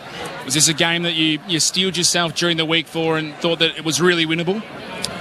Oh, look, we go into every game trying to win as much as we can. This game was no different. We obviously had a few personnel back. We've been building. We've had found some good things throughout. As much as the last couple of weeks haven't been too good for us, we've looked good in patches, and we're really trying to put it all together for 4 quarters. So that was our focus this week, and we nearly got there. Coming back from that groin adductor injury you had just a couple of weeks ago, you fitted back in seamlessly. The body obviously felt really good. Yeah, it was a bit of an annoying one, but it's all part of it, all part of footy. And for me, I've had a few injuries over my career now, so it was, no moping around. It was just get back into it and get the rehab going. And as a credit to all of our staff that we've got here, they got me back a little bit quicker than expected. But it's good to be back out there. I'm actually not shocked you get so many injuries looking at your son running around there like absolutely crazy. I just saw him take a massive tumble going for a hanger and he bounced straight back to his feet. So no shock there seeing him follow after Dad. Yeah, he's a bit too full on in here, I reckon. I need to tell him to settle down. It's only a bit of backyard footy, but no, it's always good to see the kids in here and having a heap of fun, as much as they're probably annoying every person in here, but it's good fun. There's plenty of kids down here, Clint. I'll send you upstairs, Jez, to our team, Clint Wheeldon, Sharad Wellingham and Peter Bell. Jez, Shaz here, mate. Condolences on the loss. It was a great game to watch, but how do you come out after last week's contested footy, I suppose, I'll put it down as an anomaly, and come out and win the contested footy and play such a different brand of footy? What did you do something different during the week, and how can you explain that? Look, Shaz, nothing different, to be honest. That's the nature of footy. Everyone's trying to win contested footy. Everyone's got the ability to do it. I think for us it was a little bit between the ears last week, and we addressed it obviously throughout the week and made a real focus this week. So it was a credit to the boys. That's where the game starts. If you can't get the contest stuff right, it's very, very hard to get any type of game style or anything going. So it was a credit to the boys to get that going tonight. And we commended the end of the game, the kind of structure stuff, the scenario stuff. Did everything that you practice over summer and you do during the week, did that without obviously reviewing the game already, do you think that you give yourselves a tick from that other than not getting the win? Was everything honky-dory? We'll have to obviously review to make sure it was all hunky-dory. But, no, mate, I think we executed a few things well. We gave ourselves opportunities, so I can only really judge by the opportunities we gave ourselves in the last. I thought we gave ourselves a few opportunities. So, out in the field, we felt pretty comfortable and knew what we needed to do, but we didn't quite finish it off at times. But that's footy. We'll review, and I'm sure these young boys will learn a lot from it. Gav, did you? Well done on the win. Did you get a sense of Elijah? Oh, sorry, yes. on the performance. Cheers, Billy. Rubbing that in, are you, mate? I appreciate it. Sorry, mate. I was thinking ahead to my question, and the question was around the performance of Elijah Hewitt, who's been through a lot. Did you get a sense of the performance that he was putting on today after a bit of time out in the wilderness due to injury? Yeah, the last couple of weeks, me and Huey spent a fair bit of time together in the rehab. Can attest to that. I saw him putting in the hard work the other day. Yes, you did say that, Chaz. Amazing story for him. He's been yearning for a couple of big moments. He's that type of player that can sort of break the game open. He loves the big pressure moments throughout the game. And, mate, to be honest, he's lit a spark in me, seeing some of the stuff he was doing tonight. It was inspiring, and everyone sort of knows how hard he's had to work to get here. So, it was awesome to see, and they're the positives what we'll take from the game, and they're the positives we're looking forward to keep building throughout the year. And are you confident that you'll be able to sustain that sort of contested nature and the sort of, I wouldn't say minimum requirements, but really combative nature that kept you in the game? Are you confident that the group's capable of following through on that for the remainder of the year? That'll be the challenge. Yeah, that's the challenge for us as a young group, and or just any side really. But yeah, for us, that's the challenge that we're going to have to try and strive to do every week. And you're not going to win it every week, but you need to be right in it. So it's something we'll reflect on and look at last week and look at this week and look at the things that we did well and try and emulate for the rest of the year. But that's the challenge of footy. That's obviously the challenge, Gov, but is that now what you kind of put as an expectation on yourself? We're kind of saying, like, that's now your minimum requirement. You go, look, we can deliver that. We can put in that kind of effort. And as you said, it is between the years. Do you now go, all right, that's what we hold ourselves to? Yeah, of course. Sorry, my young fella's just jumped on you. He's just kicking torpies into the crowd. I've just told him off, by the way. Gave a little click and said, oi, calm down. Yeah, no, it's yes, yeah, it is. And that's the standard. As much as from people watching, probably doesn't look like we're trying to do that every week with some of our performances of late, but that's definitely something we're striving to do, and that's the type of level I think that we can achieve, and the challenge of AFL footy is who can sustain it all year, all game, and that's something that we're going to have to keep striving to do, and we probably saw another level from us tonight.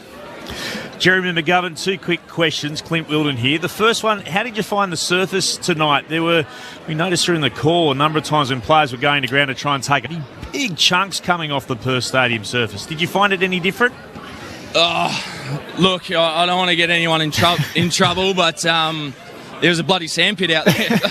It was, there was divots and things everywhere, and I understand there's probably challenges trying to get the ground in premium condition, but there was some spots there where there was a few divots, but it's the same for both sides. We just got to deal with it. Yeah, and I wondered if it had battling from the rugby being on it the other night. Last one for you, and again, I understand you got to tiptoe around this one a bit, but do players have any genuine idea right now about what's 15 metres? Because we don't from where we're sitting. How is it like to deal with, am I allowed to take a mark here? Do I have to play on? And it also seems unfairly, maybe this is always the case for defenders having to deal with this, inside your defensive 50, you're far more likely to be pinged for something that might not be as opposed to in someone's forward 50. Yeah, no, I'm not going to tiptoe around it at all because it actually is affecting the game, especially down back. That's the difference between a goal and not. When you're really trying to control the footy sometimes, and it's not the umpire's faults at all. Obviously they're trying to keep the game going for sure. But for us as players, sometimes we're little bit confused on what's 15 and what's not. And when it's not 15, unfortunately in the back half, it more than likely results in a goal against. So it's a pretty big penalty for something that we don't really know if it's 15 or not. But it's a challenge in the AFL that I'm sure all the umpires are going through and the players are going through it as well. So I'm not whinging about it at all. It is what it is, but it definitely makes it hard for us down back. Yeah, it makes it tricky for everybody just watching, let alone having to play. Much improved performers. Congratulations on the big step forward. Hopefully a win not too far away. Thanks for chatting.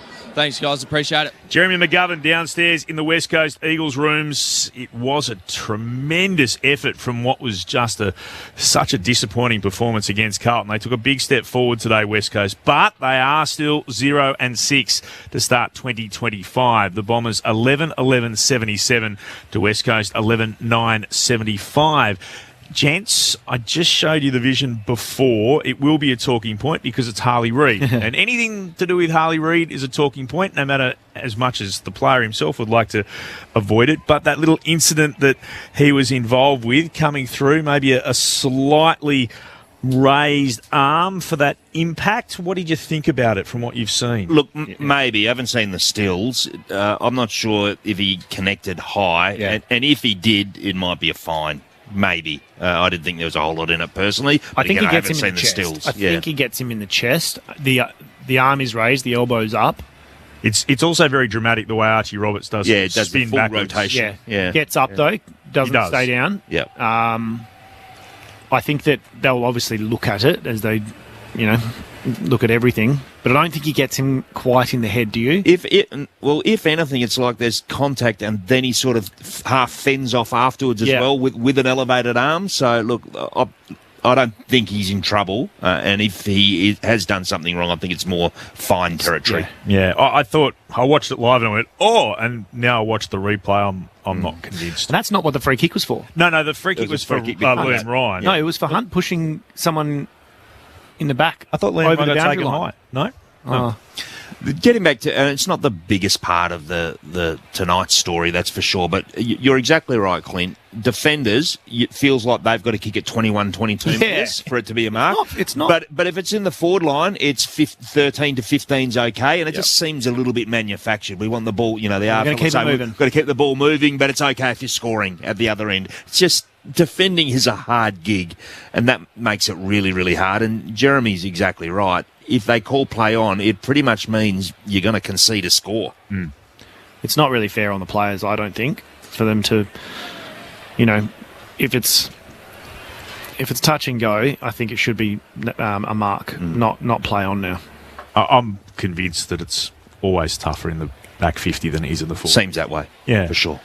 Someone I'm sure will do the stats throughout the week. They'll have the time to go through and do this sort of stuff. But just from someone who watches a bit of footy, you've got to make it 17.5 metres if you're kicking inside your defensive 50, where 12.5 in the forward 50 is okay. Bombers by 2 points in this one. Earlier, Carlton by 82 points over North Melbourne. They were the two games. Good Friday footy on ABC Sport. Have a think about the votes, gents. I'll run through some of these other numbers for our listeners. Martin had 26 disposals tonight as well. well as 12 marks, and he kicked the goal that probably did wrap it all up, despite the late effort from West Coast to try and find a way through at the 6-minute mark of the final term. 26 touches for him, 26 for Merritt, McGrawy 25, Dersma 24. Dersma finished the game with an injury as well. Worth noting, the big story out of this will be to Draper. Sam Draper, just repeating if you missed it, what certainly looked like being an Achilles problem coming off the ground. He looked absolutely disconsolate and distraught down in the room. So, yeah, we fear the worst but hope for the best for Sam Draper. It does make it awkward for the Bombers with Brian already out with a knee. So they're without two key rucks. For the Eagles, Graham had it 24 times. McGovern 23, Baker 22, Kelly 22 and Hewitt 22. Total disposals, the Bombers 348 to the Eagles 326. The kicks 196 to 184 to Essendon. The hand passes 152 to 142. Uncontested disposals 222 to 199 went the way of Essendon as well. But West Coast, as we mentioned before, did win the contested possessions. As I'll just see if I can get the stats to go back to both teams for a moment. Sorry, gents, at the back of the box. 119 to 175. The marks to Essendon 93 to 81. Inside 50s 47-42 to West Coast, and the tackles 57-51 to West Coast. So Peter Bell, as you said on Monday night on Extra Time here in the West, it was about contested ball and tackles if West Coast had to do something, and they've certainly been able to take the step forward if that wasn't enough for them to win the game. Essendon by 2 points with Peter Wright kicking 6 goals. Votes, ABC Football of the Year and the Christian Medal, gents. All right, well, 0 votes for Peter Bell for saying well done on the win, Jezza, after a narrow loss. So definitely no votes for yours truly. Apologies, everyone. It did have that feel to it. They performed at such a high level. Yeah, it was actually well done. Well done. So, 0 votes there. 1 vote to Jeremy McGovern, wasn't it? Yeah, that's who we went with.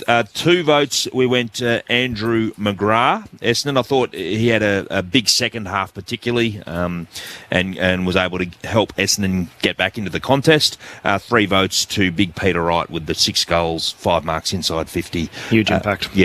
For the Jeff Christian medal, obviously with Jeremy McGovern getting 1 in the match, he gets 3. 2, we went with Elijah Hewitt. Ended up with the 22 disposals. He had 12 contested possessions, 6 inside 50s, kicked a couple of goals, long-range goals. Great to see that young man playing exciting footy because he is capable of a very high ceiling. And 1 vote, we've gone with Jack Graham, who did a lot of bullocking work for West Coast and really set the standard, I thought, for physicality and vigour early in the match. First half was massive. Yeah. Waterman obviously very unlucky to miss out with the 4 goals early on, but it was a really strong impact in that first quarter, and then kind of struggled to have much of a impact on the scoreboard through the rest of the game. Essendon by 2 points over the Eagles. No Easter miracle, unfortunately, for West Coast, but Bombers fans have got every right to be delighted by winning 3 straight games as they head into the Anzac Day game on Friday. Let's go into the Eagles media conference. Here's their coach, Andrew McQualter. Andrew, better effort today, obviously not the result you wanted. How do you assess the whole game as a whole, though? Yeah, it was clearly much improved performance. Really disappointing not to get the win. I thought we put ourselves in a really winnable position for leading the game for really majority of the game, and even being able to dominate the last quarter, but we just weren't able to score throughout that last quarter. So, in the metrics we looked after, there was a fair bit of green in today's game. But ultimately, the one we really want to be in the green is a scoreboard at the end of the game, and we didn't quite get that. Third game in 13 days. Did you I know you dominated the last quarter, like you said, but did you sort of run out of steam a bit? It didn't seem like that to me. I actually thought we were still running quite well in the last quarter. Obviously, we made quite a few changes over that 3-game period, so there was not everybody played all 3 games. So I thought we ran the game out okay. One of those metrics was contested ball, particularly from last week. You must have been impressed with the way they came back this week. Yeah, it was certainly a step in the right direction in that space. To be able to win contested ball, we spent some time training it, but not that much. Like, it is a mindset a lot of the time. We just had a little bit better intent this week. We were a bit more proactive rather than reactive, which I think everyone saw in last week's game. So, to be able to bounce back in that space, it'll put us in a good position to be able to compete every week. what things were you noticing, I guess, early in the game that told you that the team was on in that area and with their pressure as well? Yeah. Oh, look, for us, we spent most of the week on our defence. So I think that everybody watching the game compared to last week's will acknowledge we defended much better. I thought there were still times where Essendon, they're pretty slick with their ball movement. They were able to break through, but ultimately I thought a lot of the time they really generated was through a free kick, was when they started to generate their territory. There was a free kick paid, and at times that challenged us when they got the ball in a slow play. But I thought when the ball was live, we defended quite well.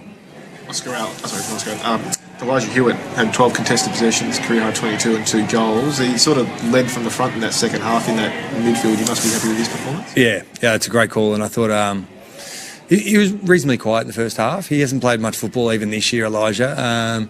But for a young, I think he's maybe 19 or 20, Elijah's about to really dominate the game in the second half. Had almost all of those 12 contested possessions in the second half.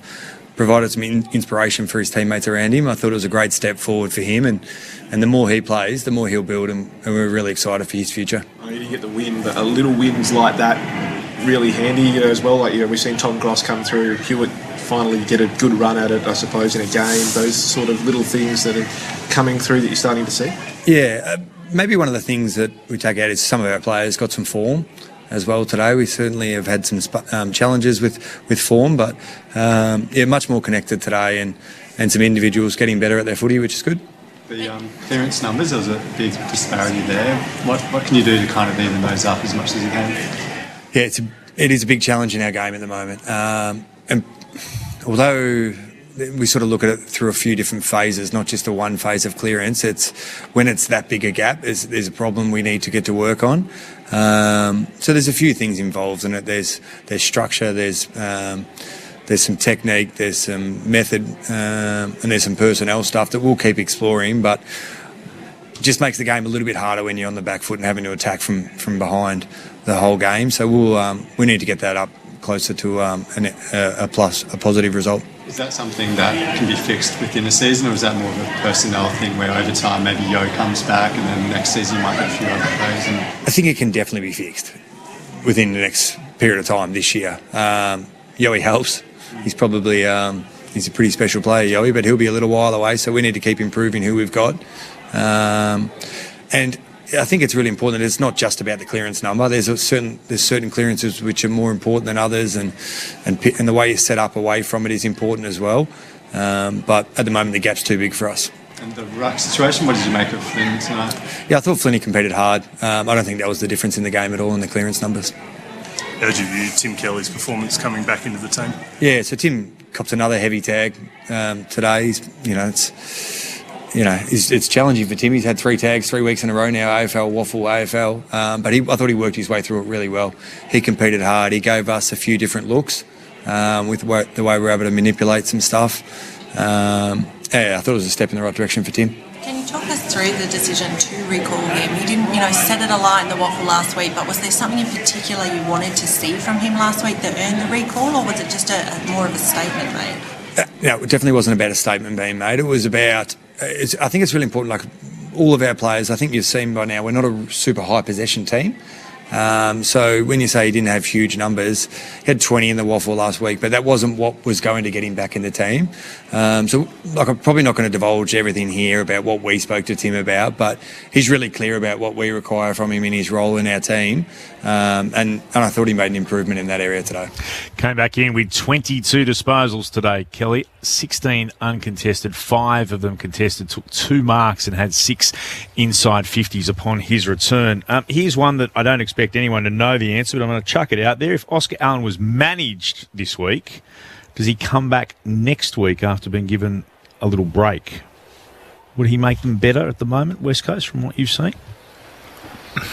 I kind of feel like Waterman has a bigger impact in the forward 50 when it's his forward 50. I tend to agree with what we've seen this year.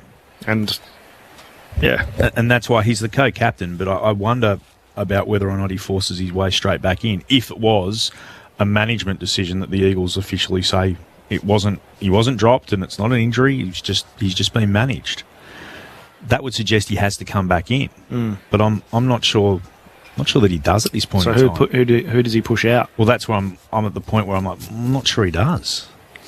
That's a tough conversation. That is. I think he'll be back in the team, and I also think at some stage, and look at maybe it's a bit of an out on form, but at some stage Archer Reid will probably need a spell as a young key forward as well. So that might be something that they look at, like Archer, you're managed, Oscar's back in, bearing in mind that it is. But then you halter Archer's development. If you then go, all right, you're not coming straight back into the side, you're going to go and play twos to come back in, you've got to force your way back in. I wouldn't necessarily be playing him, Archer, as in reserves, actually just giving him a week off, potentially. Peter Bell, Sharad Willingham, thank you. Mitch Turner, Jesse Donnelly-Jones back in the studio, Akash Fotodar downstairs. Mitch Turner alongside me, and of course, pushing all the buttons, Martin Roth. Happy Easter, everyone. The footy back tomorrow.